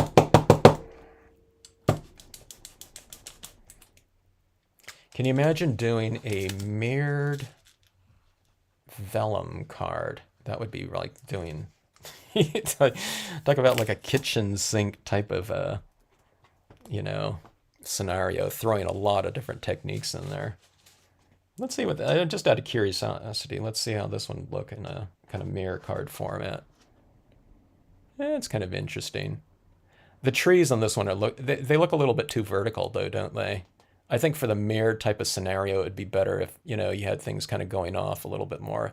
This one's almost like, it's like, I don't know. I mean, I think that it looks pretty cool in terms of the vellum style of application right there, but it almost looks like I don't know, it looks like bars or something like that to me, or columns in some way. I don't know, it's kind of interesting though.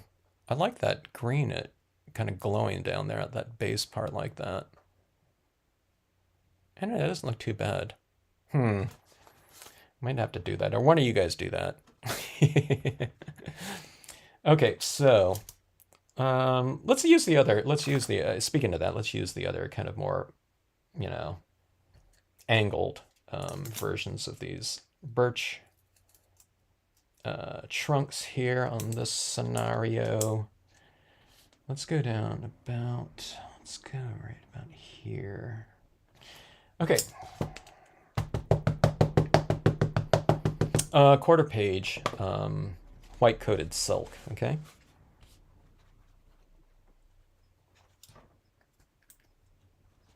All right, we'll have these trees kind of coming out from the distance, waterfall,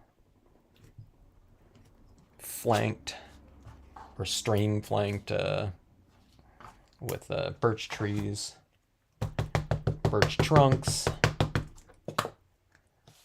Okay.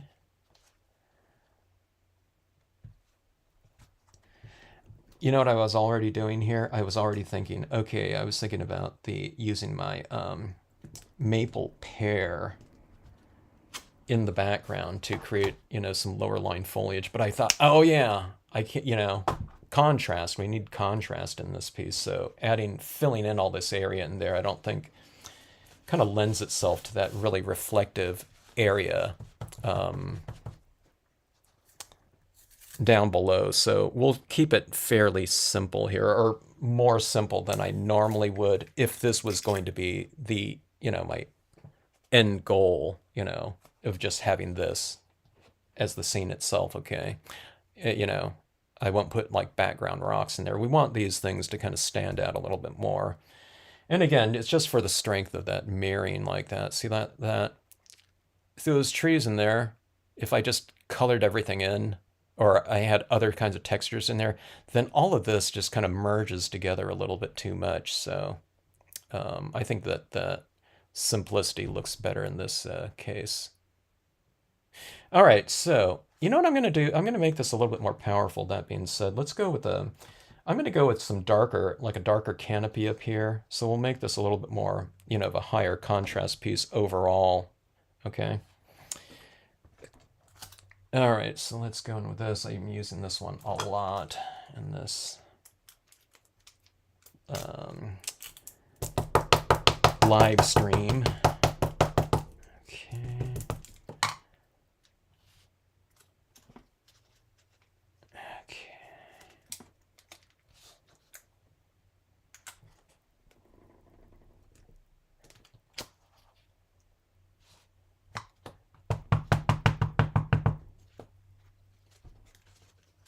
Almost like feeling like doing this one as like a moonlight type of thing. But again, I don't know. I want that sky to be fairly light, so maybe the moon wouldn't be good. The moon could be kind of off scene too.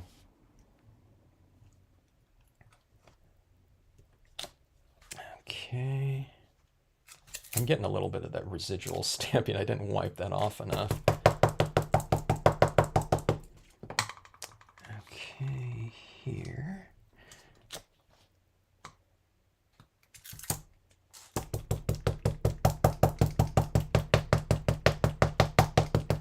I always love going hiking where there's water features like waterfalls, and especially if it's like at the end destination, where you're getting a really nice payoff, for getting somewhere, and there's some beautiful waterfall.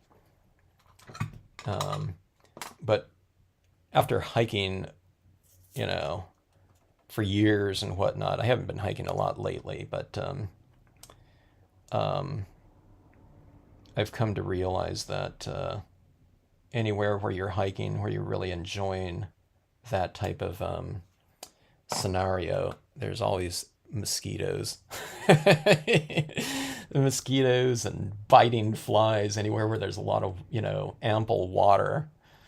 So it's like I started doing a lot more desert hiking where there's like no mosquitoes, I really hate having to kind of wear all that, mosquito netting and stuff like that. Some people don't get attacked by mosquitoes. I'm one of those people that do, though. Like some people, I don't know, the mosquitoes seem to leave them alone. Okay, let's add this little character right in here. It'll be like that mirrored scenario, so maybe this little writer in the background may or may not show up, I'm not sure. Okay, let's get a lot of the impression type of things out of the way here, okay? And then I'll add them in my color on this one later on here. But okay, so I mean, you can leave a mirror card. One of these days I'm just going to leave the mirror card as is down below. But I do think that some foreground types of elements really add to that entire scenario of depth within this space. Okay. So looking at this one here, and then thinking about these rocks right here, I'm going to add in some rocks in a couple different areas within this pond or whatever down here, okay? Just to give it that extra depth. Okay, so you can stamp these types of things out just in black down here, okay? But you can see this, I mean, just looking at this reflection right here, this area right here, it's reflecting anything that's in the sky, so you're not going to be able to see it in a lot of different angles, okay, if it just stamped out. Or if I stamp out this rock, in here, and you go like that, then that reflection of the trunks and white is going to show up right in this rock right here, and it's not supposed to be a see-through rock. Okay, so that being said, this process right here is really easy to do. You're just going to be doing that blocking out type of thing. We blocked out on the vellum with bleed-proof white, and you're just going to block off with brilliance white right here in this scenario. Yeah, mosquitoes, not good. The mosquitoes love heather too. Yeah. I don't know, you go to some places with some people, it's like they're not getting attacked at all, but it's like you have this swarm. And if I hear one swarming around my head or whatever, I am just not comfortable for the entire rest of the time. Like in the Sierras, beautiful areas to go hiking and camping and whatever, backpacking and all that. Beautiful streams everywhere, kind of in that Yosemite area. Mosquito City, And oh my God, I just want to get out of there. Okay, so that being said, these areas that we're stamping out here in these scenes are completely mosquito free, by the way. All right. I don't know, they just don't exist there. We'll say. And the ecosystem's not missing it. Okay, there's other things for, the things to eat. Okay, so there's going to be a rock right here. All right. Some of that boulder. I mean, you can just create it wherever you want. Okay, so, I mean, this rock's going to go like right here. Okay, and this one's going to go like right down here. And then I think I'll put another one right up here. Like that, okay?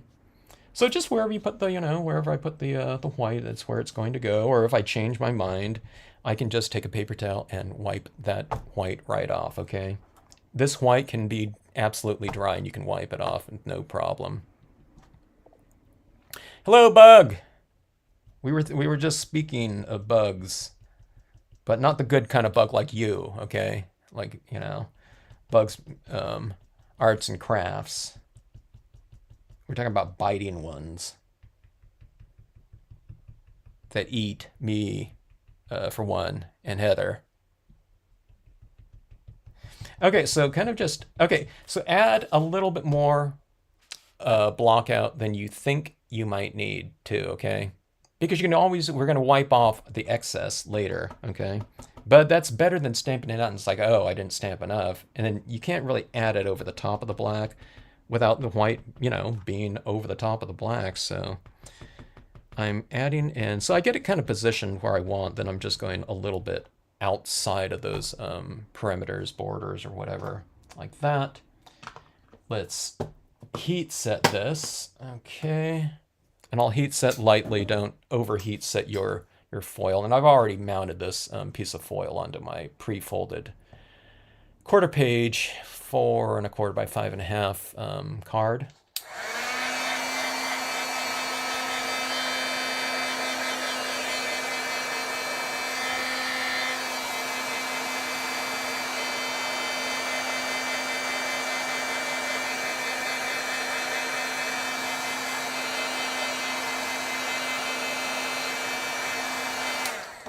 You don't need to fully heat set. Now see, this is already starting to bow a little bit, so just kind of counter bow while it's kind of warm, and it should just take it right out. It is kind of, you're curling 2 layers though too, so keep that in mind. If I touch this, that white comes right off. You can see where it kind of, I touched it with a little bit of my finger and it comes right off. It's good and it's bad, okay? It's good because we can alter it to our heart's content, as long as we want to. You can just keep altering it and you can wipe that away and it just comes right off, okay? So you get it where you want it to go, and then you heat set, and then you spray seal these images that you stamp out in this bottom section, okay? You can use a StazOn, okay? and that will give you more of a permanence, but you still have to, you know, spray seal the white down here. And I don't think you can get that white any other way except for the brilliance inks. I don't know. You know, there might that stays on white. It just dries like instantly, so you can't really spread it around. So, you know, that's the thing that you just have to keep in mind. Just keep in mind your processes, and it'll work just fine for you.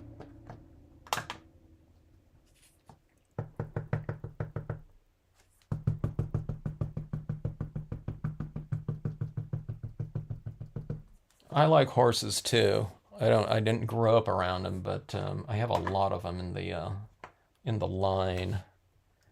Okay, so here's this one right here, coming in like so. Okay, so there's a rock. I'm pretty sure I've used this rock in mirror cards before, maybe recently even. I don't remember. We'll come in like this. Okay, but see all that excess around there? We'll just wipe that off. And we'll come in like so. Now, a lot of people say, hey, you know, I would do that, but mine would be all kind of messy and smeared and everything like that. Hey, mine get, you know, really smeared and messy too. So when you're doing this type of scenario here with wet paints or, you know, wet inks, and you're dealing with this type of thing where it can wipe off, just kind of, like I said, you know, before, kind of expect those types of things that, you know, they're probably going to happen. And if they don't happen, all the better. But that's better than going into it and kind of like being kind of like frustrated with, you know, getting your fingers in there and, you know, having things like that happen, because it will happen. It happens to me all the time, but I just, you know, I just figure, oh, you know, so what? There's a fingerprint of mine within a boulder or something like that.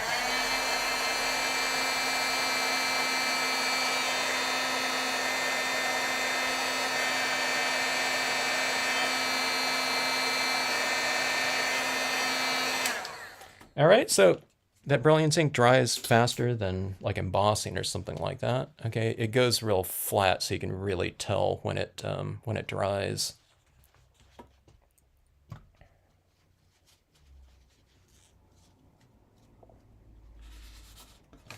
Okay, let's see here.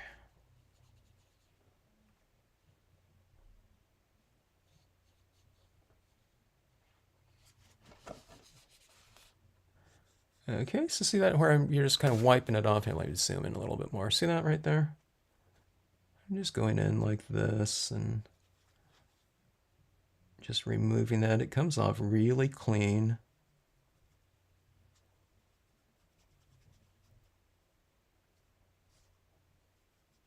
I'm not trying to get like exactly right up to the line or anything like that, because if I do, I'll probably be wiping off, you know, some of the boulder image. Okay.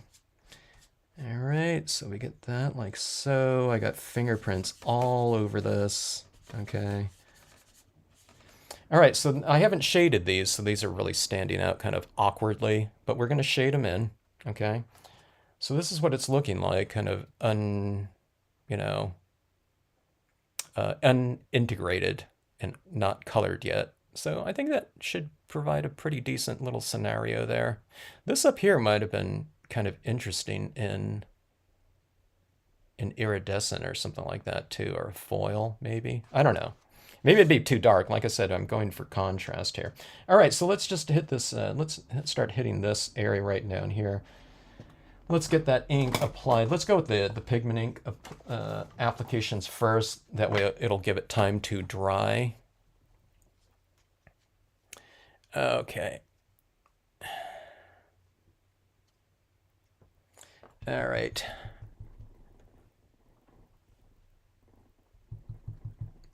All right, let's see here.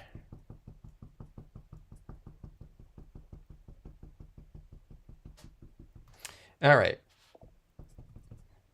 Ink on here. Let's see. Let's get this applied. It's all light right there, but we want that dew that is really dark. Okay, there's a ton of ink on here. See that right there? So I've taken some of it off. Again, my lesson from yesterday was kind of about the kind of the ease of application, in terms of the rate at which you apply media. Okay, and I'm going to bring some of this down here into my water shadows kind of scenario as well. Okay, the whole thing doesn't have to be equally mirrored everywhere. Okay, so I'm going to give it a little bit of a border like that, and see this coming up in this rock. It's really light, but then I can kind of shade it over like that, so it's like that rock instead, right? Instead of like a totally, super bright illuminated one. Okay, so you can color your white, blocking out applications of white in there. Okay, and plus I think it looks more integrated and round like that. It's being affected by lighting within the scene. If you go too far, then just wipe it off and just do it over again. I mean, who wants to do that? Not me, but you can. So don't worry about it. It's like foil. It's kind of like it's one of the more specific types of things that you can kind of stamp on, because you're doing it with wet inks and specific inks, and if it's a stays on and it's like permanent and instantaneous, but then you use like something like this, which is like the opposite of it. It's malleable and you can kind of blend it around, while it's still wet, and it's always still wet until you kind of heat set it, or you allow it to air dry overnight or something like that. So, and then, if you don't like it, you can still wipe it off and do it again or something like that, or you can go for some different looks. So see that right there? It's kind of hard to see, but you see that application of black in there. So see that this is lighter in here, so this is working from dark from the outside in like that. Okay, let's see if I can keep that glare on there so you can see this. Now I'm going from the inside out and just wiping this off like that. Okay, so I'm getting this kind of inside out range of, I don't know, I guess it's a texture too, but it's like light going back into there like that. So see, it's more kind of in the spirit of water to it. You get those little striations like that. Okay. Let's see, let's go like this. I usually go too extreme with this all the time like this. Okay. Okay, so same thing down here. See that? I mean, that doesn't look great like that. So I come in like this, and I kind of blend that edge in a little bit more like this. Okay, now I'm blending it in and it's really awkward looking, but then I just go back over it again with the black and I add in some kind of final touches like that. See that right there? So don't think that I'm doing it like expertly, okay? It looks, kind of awkward like that, okay? But then, like I said, you just stick with the process in terms of kind of gradual and layered applications. See that right there? And I'm going to go and clean that up a little bit like this. Okay.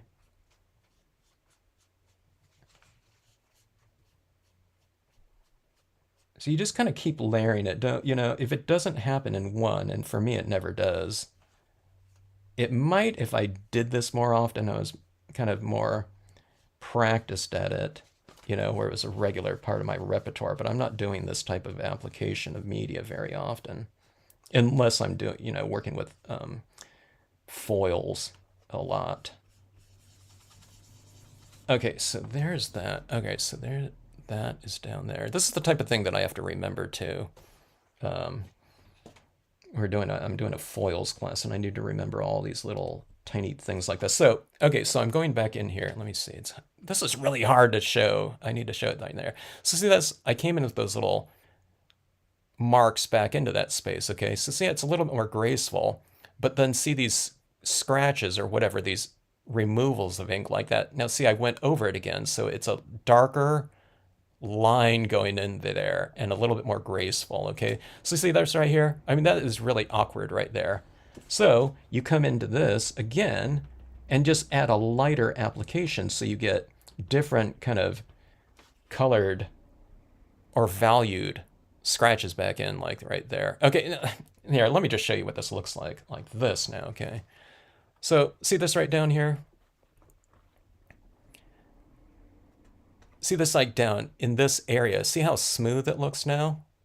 So it's applying, removing, and applying again. Now sometimes you have to remove it again or something like that, or you hit it with like a paintbrush in here, and then it looks really awkward, but then you just add another layer in there. So it doesn't have to be like this one application try and then, oh, I didn't get it. Oh my gosh, it's lost.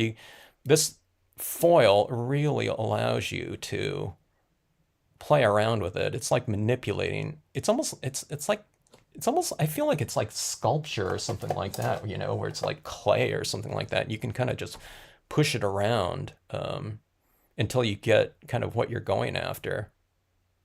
All right. So that is that bottom portion right now. We can still add in some additional imagery down here. Let's see.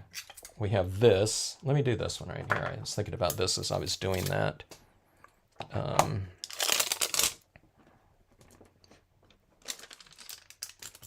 Okay. Let's get these reeds down here in the foreground.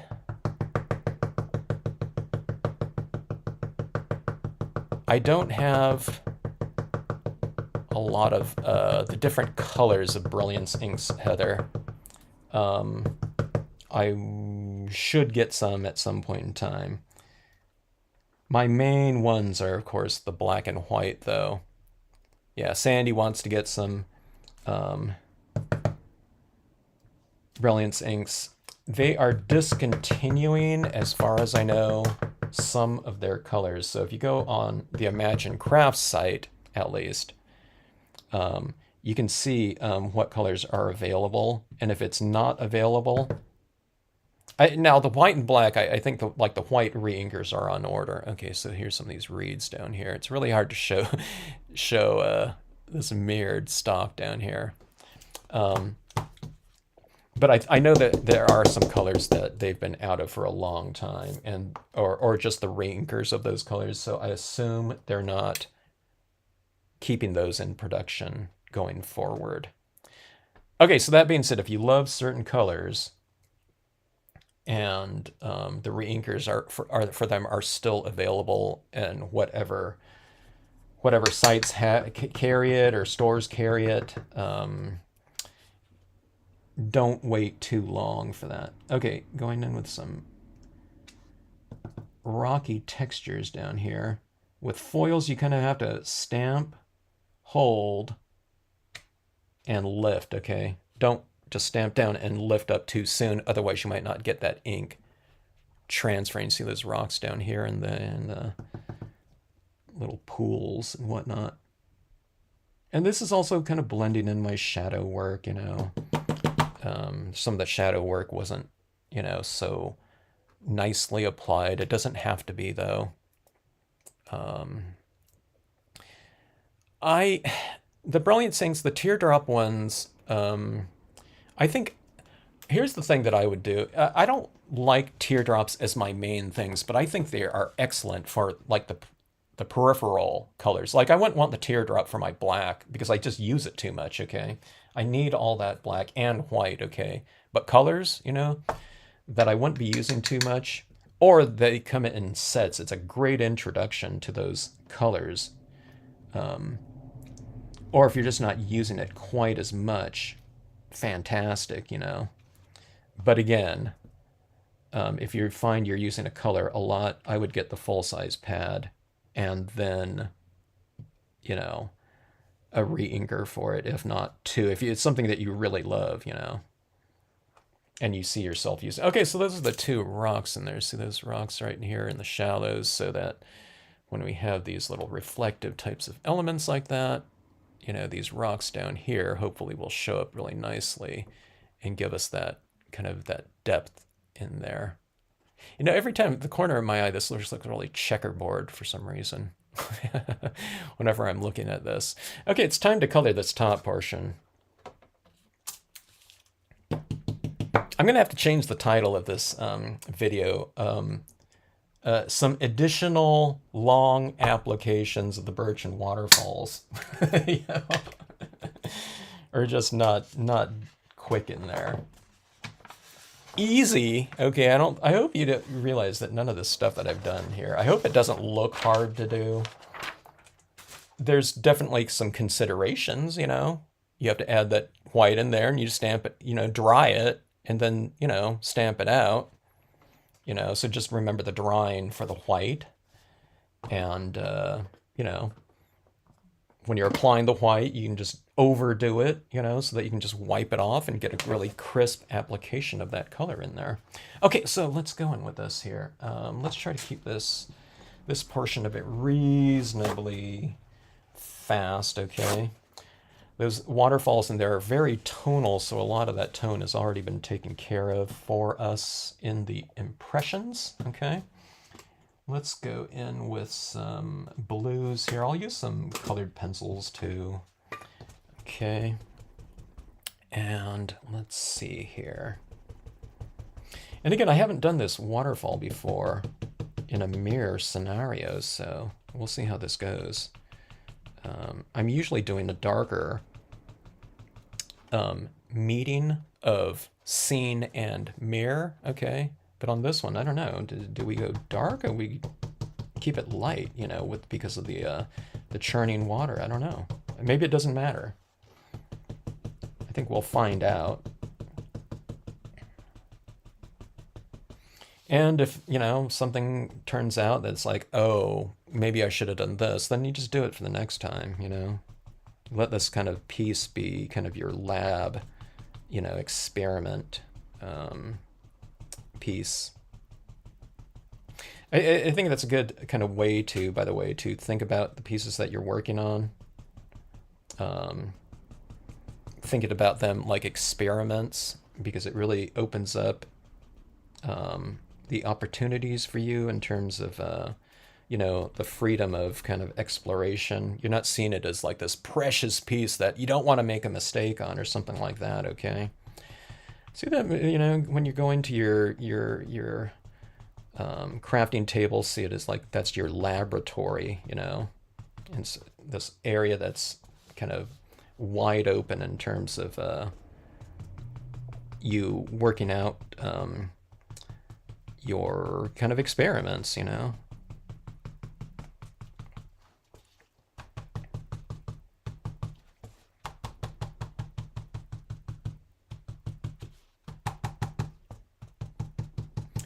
All right, so adding this blue in here, I'm keeping it pretty simple, okay? Just going with this kind of more monochromatic type of scenario. Okay, going like that.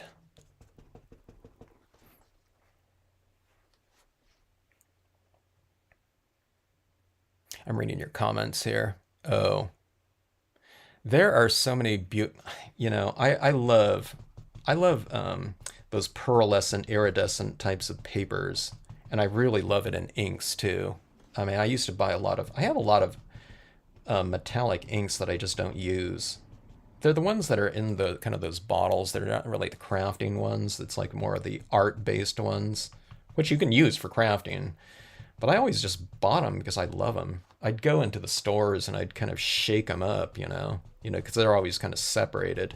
And I would love that churning kind of ink within the bottle. You know, you can see that kind of that iridescent aspect of them kind of mixing up.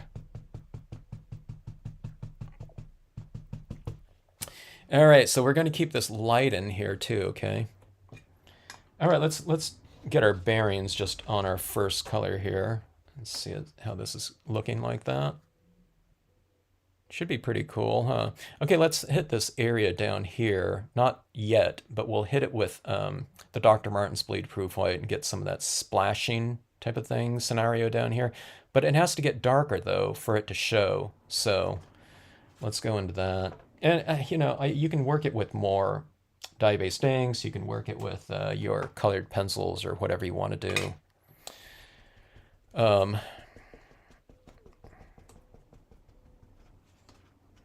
Yeah, it's too bad about those.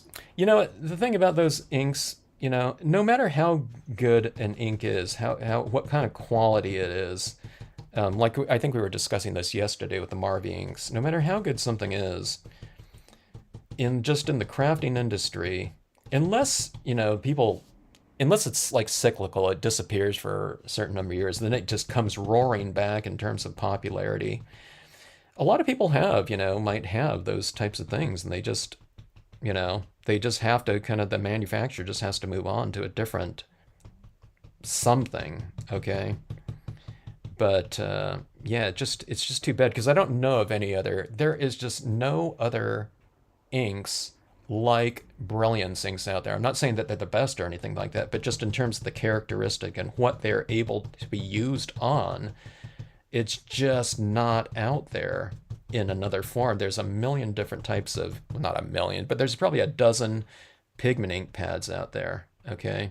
And they're all, they might have different colors, but they're all somewhat of the same type of ink, okay? And it's just nice to have that option out there for Brilliance. So, but that being said, if we like something in this industry, we better kind of stock up on it. Luckily, I don't know, I guess the pad, has a potential of, potentially kind of breaking apart over the course of decades or something like that. But, you get those re-inkers and, those re-inkles will stay, they'll be fine, I would think, for as long as, we're utilize, we're using them or, we have them. Even if it's on the shelf for 20 years, I think it would be fine, in terms of the re-inker bottles. I don't know, for sure. I know that's the case certainly with dye-based inks. Brilliance inks are, kind of designed to dry faster, so I don't know if the longevity of them would be quite as long, or the shelf life in re-inker form, but I would think it would be okay. All right, so going darker like this, but see, notice like yesterday, I'm just kind of taking it nice and gradually. I want those waterfalls to remain nice and light for the viewer to be able to kind of travel up into the scene. I want some of that splashing Dr. Martens down here, so I need to make this area a little bit darker.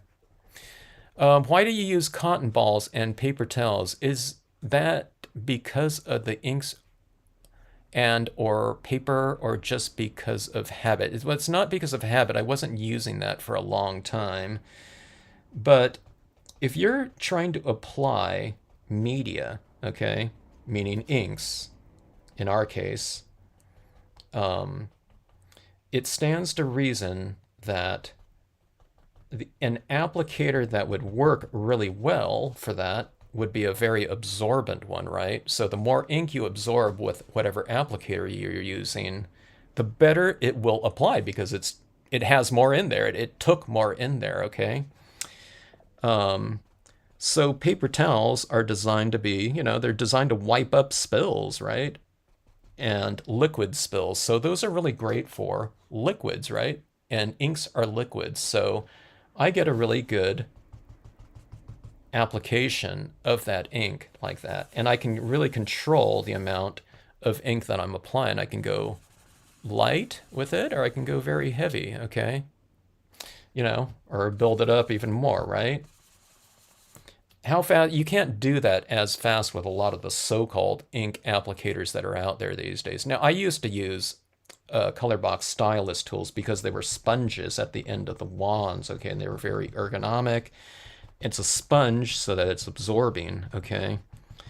Okay, so that is great for that. But when I'm doing like very soft applications of media like this, like white pigment ink, to create kind of this misty feel to it, cotton balls, the cotton ones are also absorbent, right?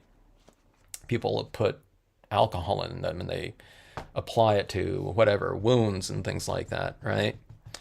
So, but if I'm going for something very soft, what applicator out there is softer and absorbent than a cotton ball, right? So that's my theory behind it. And I don't know, the applications of it work out really great. For something like this, I can really manipulate it. Now, I stopped using the color box stylus tools because ClearSnap went out of business, okay? Those were the perfect applicators because they were made specifically to apply wet media to something. So they were sponges, but there's a lot of other tools out there. I haven't seen a tool that's been designed for stampers, okay, since the color box stylus tool. There's other tools being used out there, like peg styles of applications, but that's meant for like this other type of thing that they've kind of, to me, it's kind of like forcing it in. It's like crowbarring some other type of tool for a certain type of application, and it can be used for that, but it's really awkward to me in terms of an application process, because a lot of those tools are designed for dry media, makeup brushes, and things like that. You can get some really great looks, okay, but if you're looking to apply media quickly and in a varied way, something that's not absorbing your media is not going to be very conducive for that. It can be used for that, but it's just, when I used it, it was like I was having to put forth so much extra work because my applicator didn't absorb the media that I was wanting to apply in there. So I just find it for ease. And plus, something like this, these like this, who can't find these on and often just within their own supplies, within their houses. So that's, why I'm using that. And plus, I wouldn't use them though if it didn't work. I'm not just using it for convenience sake, and that people can have access to it, no matter where they are in the world. I don't know of anywhere where they don't have, cotton swabs and cotton balls and paper towels, like that. Other great things would be like a rag. A cotton rag would be perfect for that. Okay, specifically their natural types of fibers. Okay, the synthetic cotton balls don't work at all because like clothing, things like polyesters wick moisture. Okay, they repel it. So if you're in like a cold environment, they really recommend like polyesters, synthetics for like winter types of activities, so you don't get hypothermia, because it wicks moisture away from the body. Okay, and that's what a lot of those different types of brushes out there on the market are. They're synthetics, so they're made for dry media. They're not made for wet media like pigment inks and dye-based inks. Okay, but like I said, you can get certain types of looks for them, but just in terms of ease and application, if you're using a lot of media, it takes a lot of time. I've tried it though too. I liked it for some of my darkest of media, like on the corners, for a really feathery touch. But if I'm doing like all that work in there, it took me, I don't know, 3 times as long. And again, it's because it just doesn't, you don't take up that much media with any application. It could be good for people that really want to control the amount of media that they're applying. So going back to that too, I say control the amount that you apply so that you don't get kind of a undesirable surprise, kind of applications of anything like that, But I don't know. It took me a while to do. In terms of that. Okay. All right. So, let's see. Well, that's the thing about paper towels, though, Sandy. See, they can hold ink, but if you don't apply as much ink in there, they only hold the amount that you apply. So if I want to do like a lot of application, I take my re-inkers and put a couple, drops into the paper towel so that I'm doing large areas. But then this is black on here,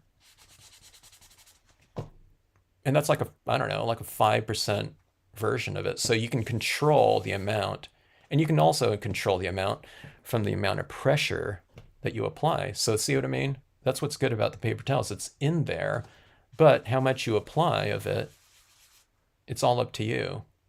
So it's just kind of getting that control down like that. Okay, let's take a look right here and see some things. Oh, goodbye, Annie, if you're still on. Something like this right here. There's our scenario there. That little character up there is, showing up pretty decently, I think. You know, the rider right in here in that area right in there. Speaking of the cotton balls, it's definitely a time for that cotton ball application, right? We can use some of our misty light tones in this base area down here. We can do that right now, or we can hit it with the Dr. Martens if we're going to use Dr. Martens. Let's go ahead with the Dr. Martens right now, though.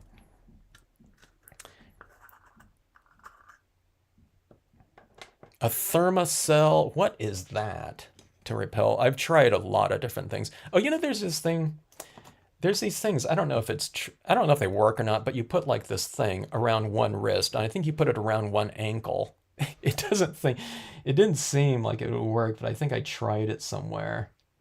I usually just avoid mosquito kind of areas just to begin with, though, now too, or at least during kind of like dusk and dawn when they seem to be out in force. Thermocell. I'll have to look that up.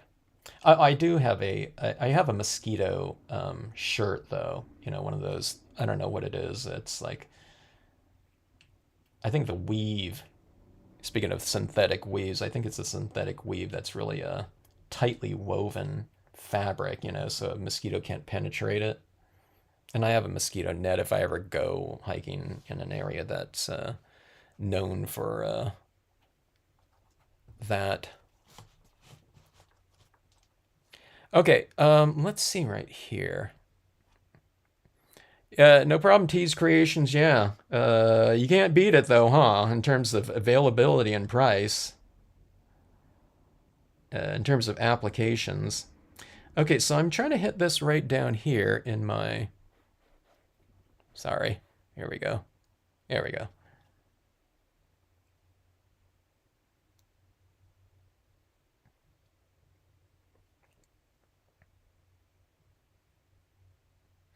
And remember this too, you know, in terms of your applicators, use the applicator that's going to be the most conducive for the type of mark you're going after. One applicator, you know, it's like I always kind of give the analogy of, you know, someone's painting a house, okay? They don't use a roller, you know, or like a large roller, you know, to do like fine trim work. You know, it's usually a trim brush or something like that, right? You know, you use certain tools to do large areas, okay? And you can use different types of brushes to do different things. If you're going for certain types of textures, then you use a brush that's going to be conducive for that texture that you're going after, okay? If you want a really smooth application of things, then you use those types of brushes to do that. I mean, you know, like there's no, like anyone that paints too, which I'm not a painter, but you had to paint in school. You know, we had to buy different types of brushes. I've never bought a brush for crafting, okay? These are all from my art days, and you had to have all these different types of brushes for different types of applications, okay? And I don't know, like in painting classes, they didn't say, okay, pull out the number 7, you know, whatever, sable, or flathead. You just kind of, you know, you just kind of feel your way, you know, for whatever type of thing that you're going after. All right, so that's the splashing little scenarios down here. Let's hit this area. Let's go back in with a cotton ball, okay? So, you know, a toothbrush, right? This is my brush for doing that splatter painting because it's nice and stiff bristles to get that type of spray application in there. Yeah, Darcy, if I hear a mosquito buzzing around my head at any given time when I'm trying to sleep, I cannot sleep in that thing until that thing is dead. I don't know if you're the same way, but yeah, nothing worse than that. And it's hard to catch those, huh? Because you turn on the lights and it's like you can't see it anywhere. Then you turn it off again and it's like buzzing around your ear.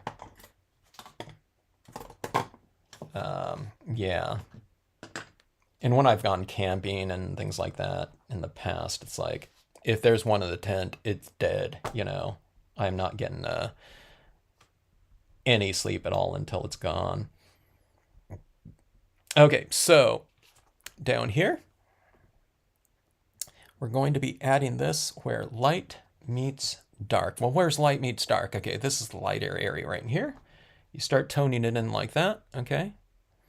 And then you move it into those areas next to it. Kind of keep an eye on it because you don't know. It depends how wet your pad is too, okay?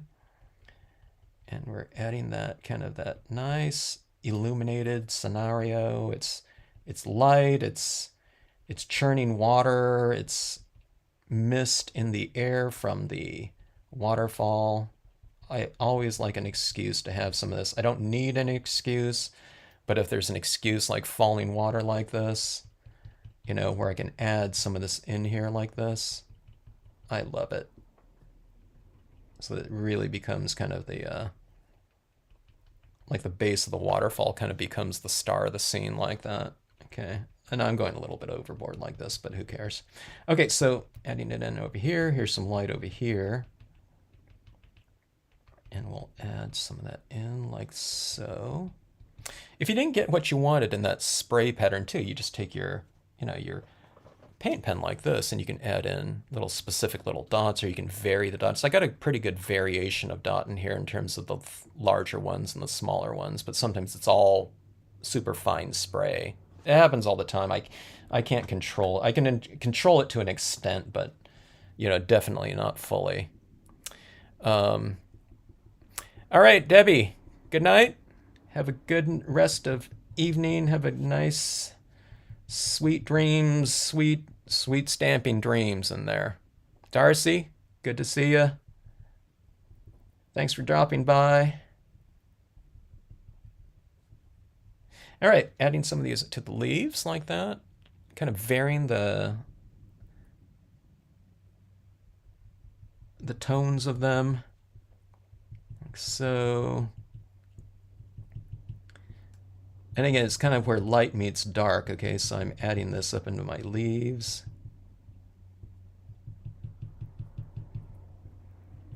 Like that. Let's add some of it at the base of the rider like this, okay? I like that low-line fog, so I don't do it up the entire rider. I have kind of the base of, you know, in this case, the horse's legs a little bit lighter like that. Okay, so you can see that illumination on them. You can have this nice mist rolling off of that top of the stream like that into those rocks. So I don't want to do it everywhere because it's good to contrast this softer type of application against the crisp forms that are in other areas of the scene. All right, so I'm going to have to do a little bit of a patchwork on my, I don't know if it's not patchwork, but where I didn't kind of wipe off that leaf stamp enough. So you can just go in here. I'm just going with the paint pen, right? And I'm just using that like a correctional pen, getting rid of those kind of smudgy kind of applications like that. See, like that? And it just comes right off like so. Okay. All right, so I haven't done too much shading. Let's add a little bit more shading on these trees on one side of the tree trunk, like that.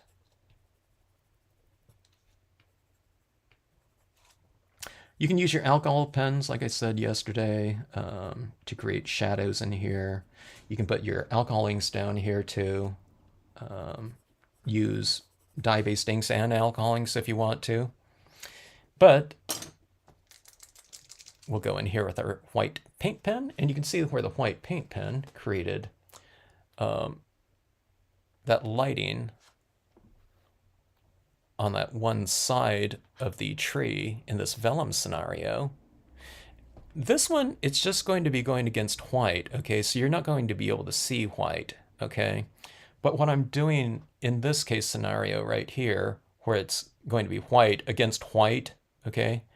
It's not going to show up, but I want to get rid of that. I want to kind of eliminate some of this, the thickness of the line weight of those birch trees, okay? So I'm just going like this and kind of, it's almost like I'm erasing some of it. That's what it looks like I'm doing, but we're just kind of varying that line a little. Don't get rid of it altogether, but, you know, just kind of change that line weight on that side of the tree facing our light right in there. Try the mist, Darcy. You won't regret it. I use it in every scene. I think that I do. Oh, I found the scene where I used white pigment ink for the first time ever. I might have shown it in a previous video, but I kind of came across it again. I'll show it to you guys here in a second if you want to see it. It was probably from, I don't know, I'm guessing it was probably from I'm guessing 95-ish.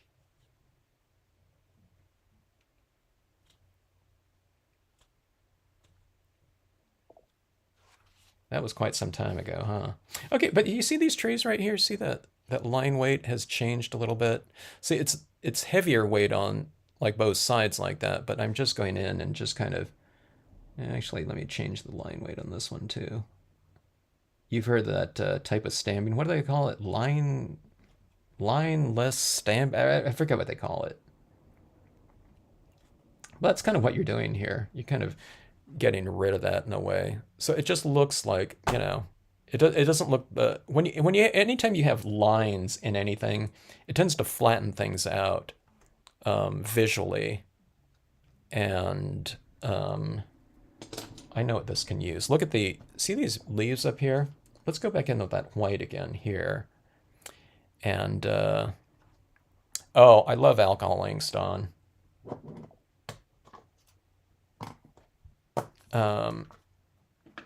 Let's do these. No line coloring, yeah. And it's because objects look more three-dimensional that way, okay?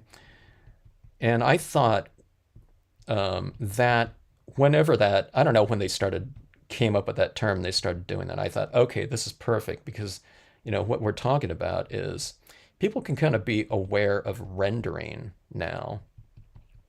That's why in my designs, I try to have as few outlines as possible. But when we're talking about birch trees, you know, they're white, so we needed an outline on them. But after we stamp them out, we can kind of alter it, you know, to a large degree, just in terms of using white pigment ink, white paint pens, and things like that, so you can get rid of some of that line. You still have to have it on there if it's white against white, or you have to add those tones in there. But I thought, the no line coloring is a really fantastic exercise for people. I don't know if people realize why, you know, it's an effective type of kind of exercise to do, but as long as you're doing it, you know, that's awesome because the forms look so much more three-dimensional, and so many of the images out there in the stamping industry are made of outlines. Okay, so this is on a piece of that, you know, semi-gloss paper in which the VersaFine Clair will dry just fine. So let's go into that. Good night, Lisa. Thanks for joining in. Okay, let's go with the VersaFine Clair. Now let me make sure that I wipe off this bottom portion adequately. Okay, I don't want to have to go in and white that out again. Okay, all right, so this, see that black in there is now kind of more of a gray, and let's get this framed off even stronger now. Okay, and the bottom areas of my scene on the foil are also very dark too, so kind of matching that degree of intensity up here will be nice. Here, I'll just, maybe I did that one a little bit too heavy, but, you know, so we can have that darker black against the gray like that, okay? And again, it frames the scene off very conveniently, you know, without having to add in kind of a stronger vignette with, you know, some additional tone. You just do it with a couple impressions here. I think I have a hair in here that I'm going to have to extract here. It's almost like a piece of cat hair. I don't have a cat. Okay, let's go with this. Let's put a little bit around here, like so. It's just a couple little leaves like that. See? Okay. I don't have a wisteria tree or blossoms. That's the, they come in different blossoms, right? A lot of it's purple.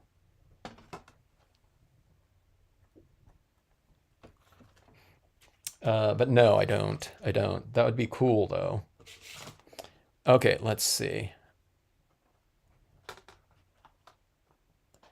Let's take a look here. All right.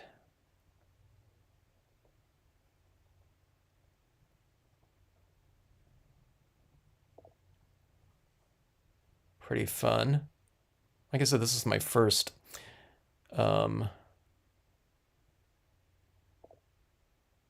waterfall scenario here. Okay, let me see here. You know what I'm going to do? I'm going to put a little bit of Dr. Martin's right in here, the splatter paint, just having some of that white down there on the foil. Okay. So these are those little tweaks. Let's see, how do I do that? I need to go like this. We need to mask off right here. And if it doesn't look good, you know, we can always wipe it off, right?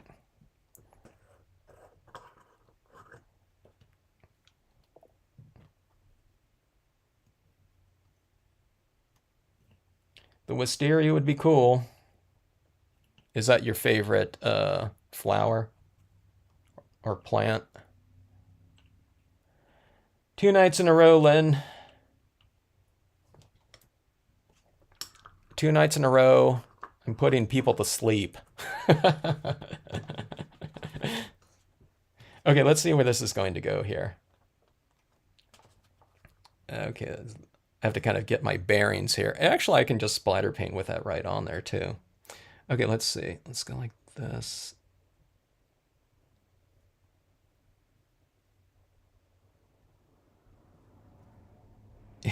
Yeah, I need to kind of target. I'm getting it mostly on my top scene, I think. It's not splattering in the direction that I want it to. All right, that got a little bit. Let me see. I can't even see here. It's a big glare. Okay, see that white down there? It's like that. I don't know if that did anything. Let's see if it did anything effectively. Okay, yeah, I think it did. I think see that down there? I mean, it's reflecting in the mirrored area. And let me see if I could show you. Okay. So we get the splatter painting on the top one, but then see this down below here? See that little splattering down there? When you go like this, it's a little bit I could have used a few little dark, stronger dots down there, but I think that looks okay. Let's see. Now, some of it where it came down a little bit too much, you just kind of wipe it off like this, and you can just wipe those dots off that you don't want. And while you're doing it, I can wipe away my smudgy fingerprints all throughout there. All right, so that is that. Like so. All right. Now, let me look for a quote. I love quotes on my water kind of floating on there. Oh, that would be cool. Yeah. Hanging over in this. Yeah, that would be pretty cool. I like how you're thinking, that's what we want. We want that kind of creative process, things coming to mind, and different scenarios here. All right, let me look for a quote. I'll position this I'll see if I can position this like this so you can see it in its mirrored state. A little bit white and stark in the background, you know. And in terms of, I do, there is a part of me that feels like putting something back there, okay? If I just look at that as a whole, but looking at it down here, though, in that mirrored section, though, see that scenario, that silhouette down there of the figure, it just wouldn't stand out very much if I put anything in back of that or cut down that contrast. Again, this is just a piece of silver foil, right? So it's not like super mirrored. It's as mirrored as I found, though, that, you know, something that I can find. So, yeah. Who? Let's see. Oh, it's Jeannie. I saw that. Someone fell asleep, and it's, oh, that was Jeannie. Yeah, I always put Jeannie to sleep in these ones. Yeah. Uh, okay, Sandy. Good night. Have a good night. Thanks for joining in. If anyone else said that too, good night to you too. I'm looking for my final touch here before, and then I have to glue that or tape that down in there. Spirit of the Wild. No, the sound. The sound of silence sounds pretty good, but then we would have a lot of sound of waterfalls in this one, so maybe not that one. A picture is worth. A picture is a poem without words. That would be pretty good. I'm thinking about something like right over here, I think. Okay. So sometimes, like I said, sometimes I should really think about this before I do it. The journey of 1,000 miles begins with one step. I'd do that one for more for hikers, I think. Earth laughs and flowers. That would have been good for your wisteria. Let me see here. I might just go over something very bold. Let's see, like one word or something like that.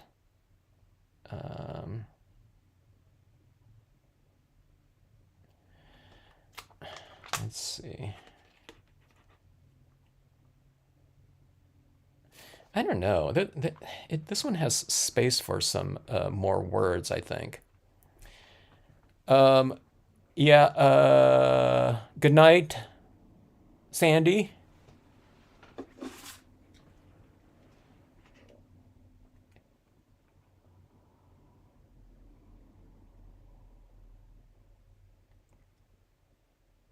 How glorious a greeting. The sun meets. Okay, there's no mountains in this one.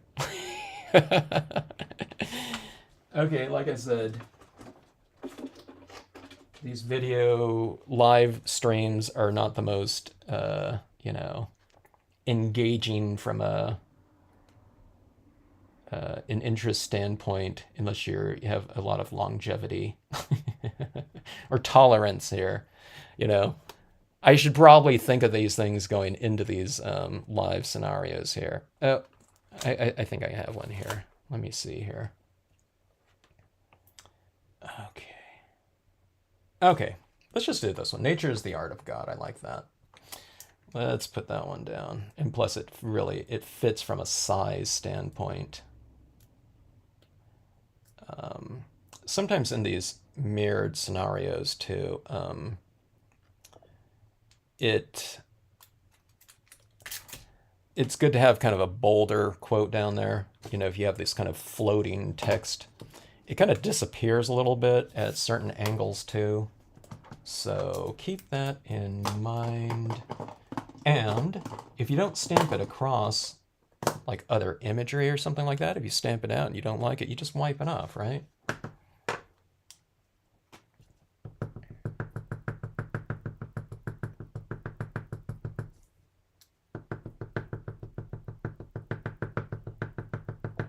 All right. It's a good idea to do a test print before you go on to your final piece, but let's just go on with the final piece right here. Okay, so if this is going to be done in white, I don't know, it's kind of white against white, so it's not going to be standing out that much because I have this area lit down here. But let's just try it out here for size. I think we'll be able to see it okay. Okay. Oh, did you see that? My finger caught that, so I think I stamped it down and it went like that. I might have to re-stamp it.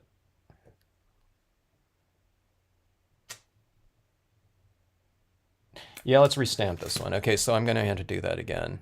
See this right here? My finger caught that edge right there, and it did that.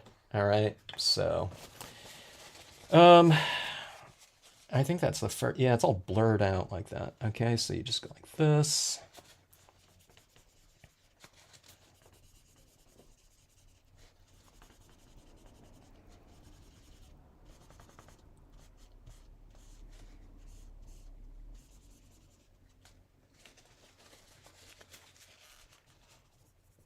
Let's see, it's a little blurry here. Here we go.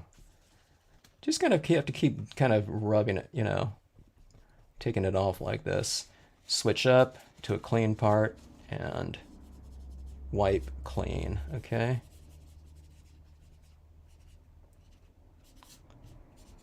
All right, so that was my test print. Remember how I was saying you should always do a test print? Well, that was it. Okay, here we go. Please let me get this in my second impression. I don't want to have to wipe it off again, but you could, you know. See, that's as clean as ever, you know. It looks like dust there, but that's the bleed-proof white splatter painting down there. Okay, now see, this is what I'm doing right here. See, this is where my finger caught it last time. I'm going like, you know, this to kind of position this like this with my finger, and then I went like that. All right, so let's see. All right.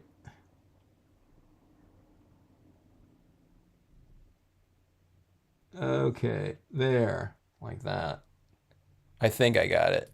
Now watch it be like, you know, angled like at a, you know, instead of nice and horizontal, it's like off by 10 degrees.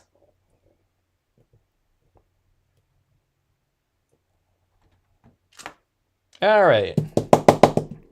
No, it's only off by 11 degrees, so no big deal. No. All right, let's see how that looks in here. Okay. See, I don't really look at it like that. I mean, you can. And that's kind of an interesting little composition just in itself, right? But, you know, what I'm doing is this is where I'm looking at that word stamp like that. I think that looks really cool like that. Text going across that area like that. It really looks three-dimensional to me.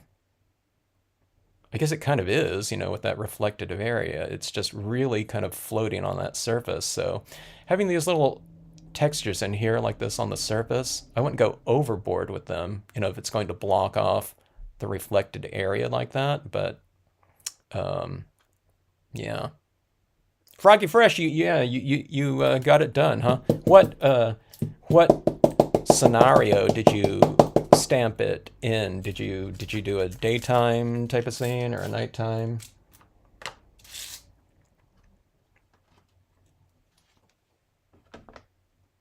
All right, now see this? My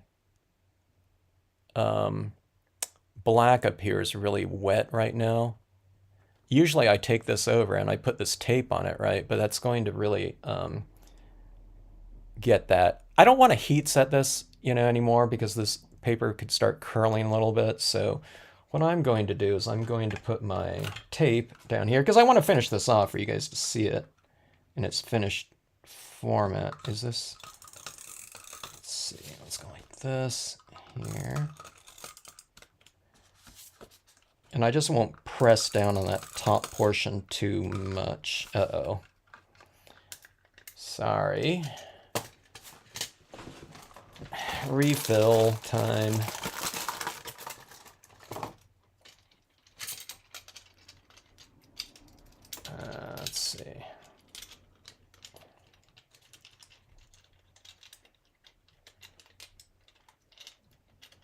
Oh, you did a morning type of scenario with your grist, huh? Excellent. What media did you use? What kind of paper, inks did you use? All right, why isn't this going? Here we go.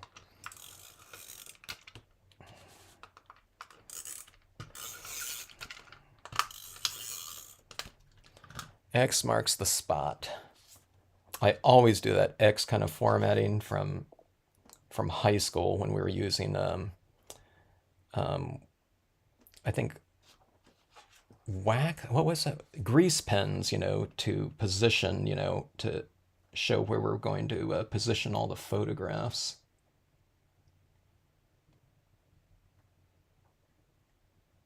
Okay. Close enough. Okay. All right, let's press down here. Okay, now remember, I still need to spray seal. I'm not going to do that here, but I'm going to spray seal this top scene. I'm going to cover this up like this, all right? And I'm going to spray seal this, okay? And it'll make certain colors brighter too. I might do it with just a workable fixative, a matte spray. I'm not sure. I might do it with a glossy. I don't know. But you can still see that that VersaFine Clair up there is really wet still, so wait to do that. And then when I spray seal these areas down here, these rocks, and this word stamp, I don't know if I'm going to spray seal that too much. I might just leave that as is, and but I'll just kind of, when I'm spraying, I'm going to cover a lot of this center section up like this, and I'll just get a little bit of spray going down here. I don't have to spray everything down there. I just want to affix it decently, because I don't think people are going to be, you give this card to someone, they're not going to be going like this. Okay, they're just going to be opening and closing the card, but they might be holding it on the outside edge like that. So you want to get these outside edges decently sealed. So you spray seal it like this, okay? You have your can up here and you're spray sealing like that, getting that down there, and this one right here, you just kind of hold it off like this and hit it a little bit, give it a little burst, so it spray seals that object right there, okay?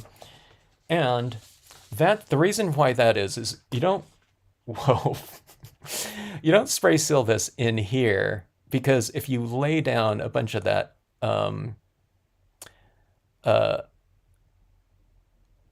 acrylic spray, okay, in here, it won't look as mirrored. It'll look like more like a dull, like brushed aluminum or something like that, okay? It'll still be a little bit reflective, but it won't be that reflective. Remember, this isn't a mirror that we're using, but what kind of that mirror content it has, or characteristic it has, it'll just be lessened. So you can see, like right in here, I mean, that's not a perfectly mirrored impression of that down there. It's kind of dulled out, So you don't want to lose like another 10 to 15% of that mirror-like quality. But look at these rocks down here, how those look down here. So it's like you go with that type of movement like this, and you see those things like that. Look at that word stamp across the... A lot of you have seen these before because I've been doing these mirror scenes, but I don't know, I never get tired of... look how three-dimensional those rocks look like there too, moving across like that, when you get that movement of the reflection, in that area, those things look really three-dimensional. I love, that we're able to get kind of three-dimensional types of looks into well, this is three-dimensional because it's a 90-degree angle, but we didn't have to do anything three-dimensional really on it. Or stuff like this. I love getting kind of a lot of depth in my scenarios without having to do like physical pop-ups and stuff like that. I love pop-ups and things like that, and actually doing those things. I love those little books that people, cards that they open up and that, kind of pops out. I do love those types of things, but if I can get some depth without having to do that, or the illusion of depth, then, it's a really nice kind of I don't know, kind of methodology or ability that we can use with whatever media that we're using just inherent in the flat surface of a scene. The mirrors, I know this is not, this is not flat when we're holding it at this angle like this, but just the ability to do this right here, this little simple scenario like that. Here's another scene up here, and just having it reflected like that, to be able to create that sort of depth in there is really, I don't know. It's a great option for us. And when I was talking about it earlier with someone that logged on, someone that was, who was it here? I don't know, they might have already went to bed, but they've been stamping for like a year and a half. Like, I don't know if we could find like that silver mirrored paper, 20 years ago. It might have been out there. I don't know. Metallic papers were out there for sure, but I'm not sure if that chrome was out there, at least at the price point we can get it at these days. So I don't know, it makes for a great option. Okay, so anyways, so a couple little bit more kind of three-dimensional types of looks here, following up with the the half page scenario right here. Okay, so just different looks here, going with the same stamps. I mean, this one right here to me looks quite a bit different than this one. Okay, this one looks very similar up here to this one, but just adding that little mirrored type of scenario down below, there's a decent amount of depth in this, I think, but it's really nothing compared to that mirrored part, right? I don't think one's the better.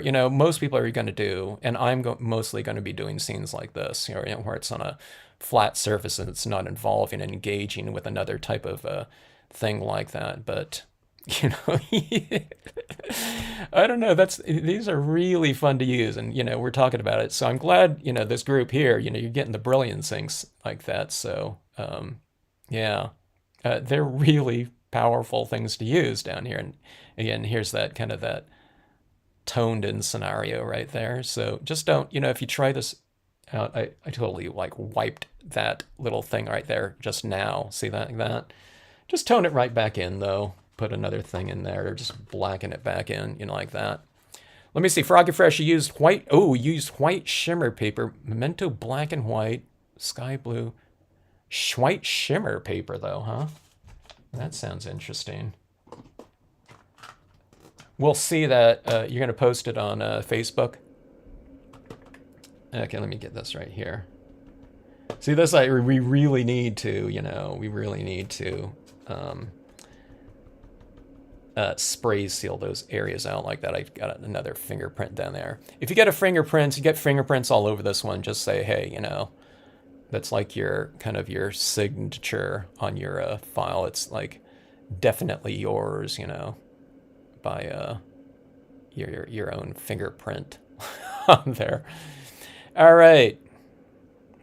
PJB Stamper, thanks as always for joining in on the live stream and the chat here. For those that don't feel like chatting, thank you, Christine.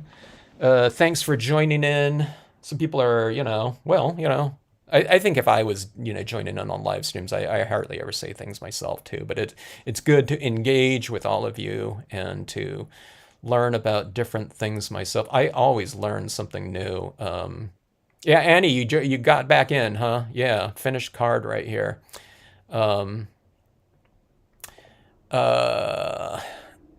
Always learn something new. I'm talking about me from you guys, so I need to look into that heavier weight. What was it, Brutus? I don't know. I know that company. I'll take a look at that. Embossable, thicker Vellum, okay?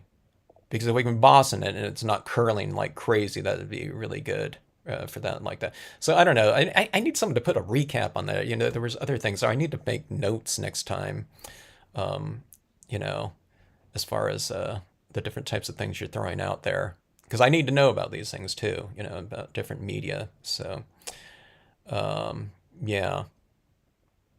Who said that? Yeah, Heather, try a mirror card if you can someday. So what that paper just looks like is, just your mirrored, kind of chromed cardstock, okay?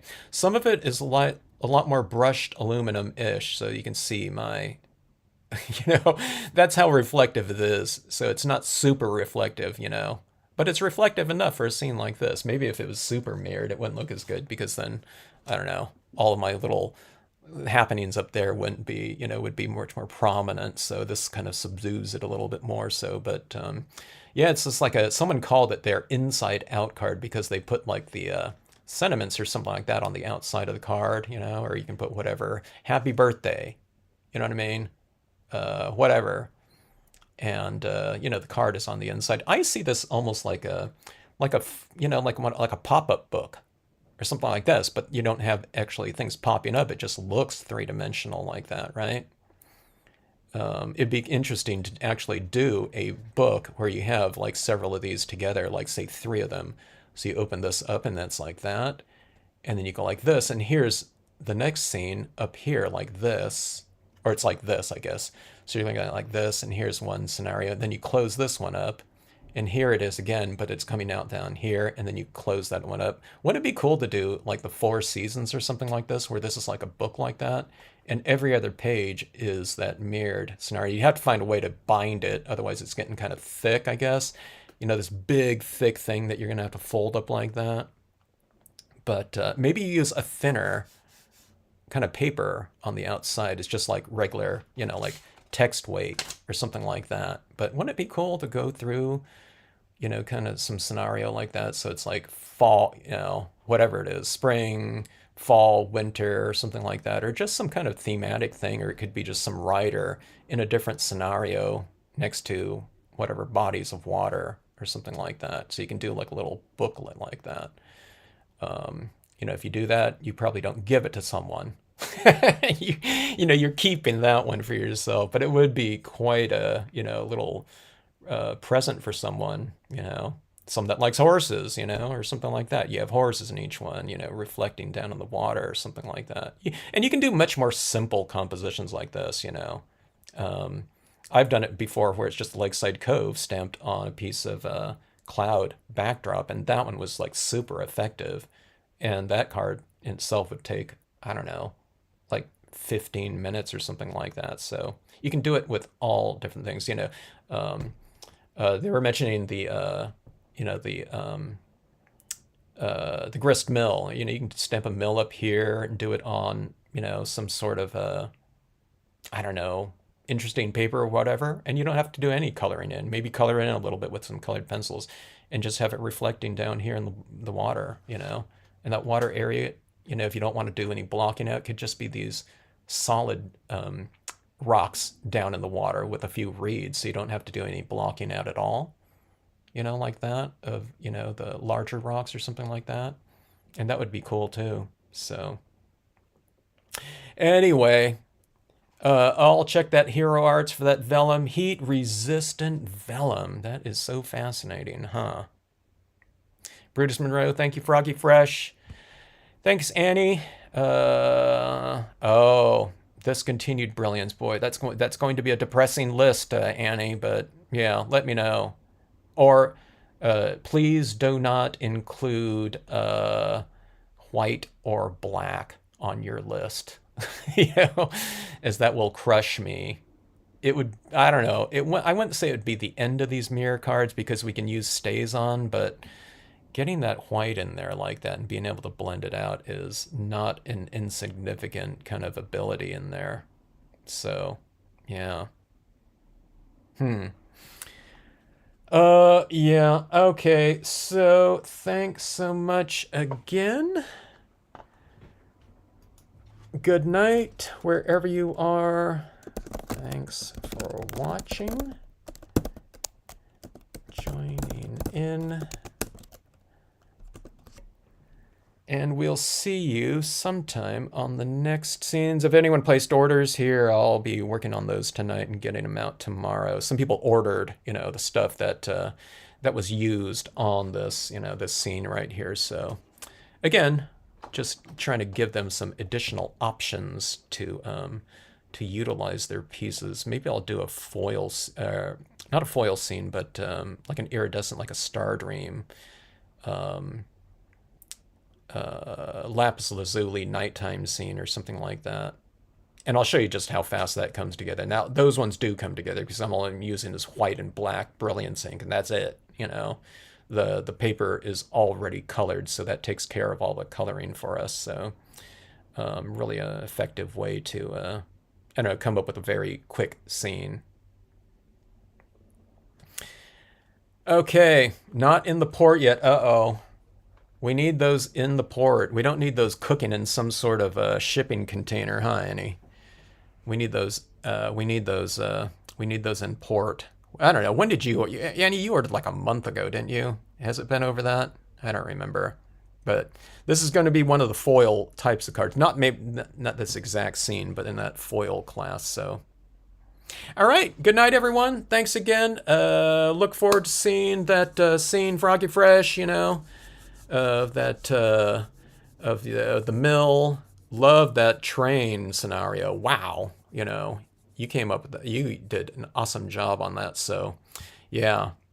Phyllis, thanks for joining in. Thanks as always for checking out all the videos and whatnot. And great to see it in these live versions now. So, good night, everyone, or morning, or eve, or afternoon, wherever you are. I never know who's logging on. When I'm logging in at like midnight, that's when people are getting up like at other countries and you know, going to bed at other ones. But yeah. All right. Uh-oh, 2 months, Annie. That's too long. I think mine's. I don't know if my back order was large enough, but yeah. Hopefully it comes in soon. Okay, everyone. Thanks for joining in. Signing off. We'll see you on the next live stream. Good night, Stacy.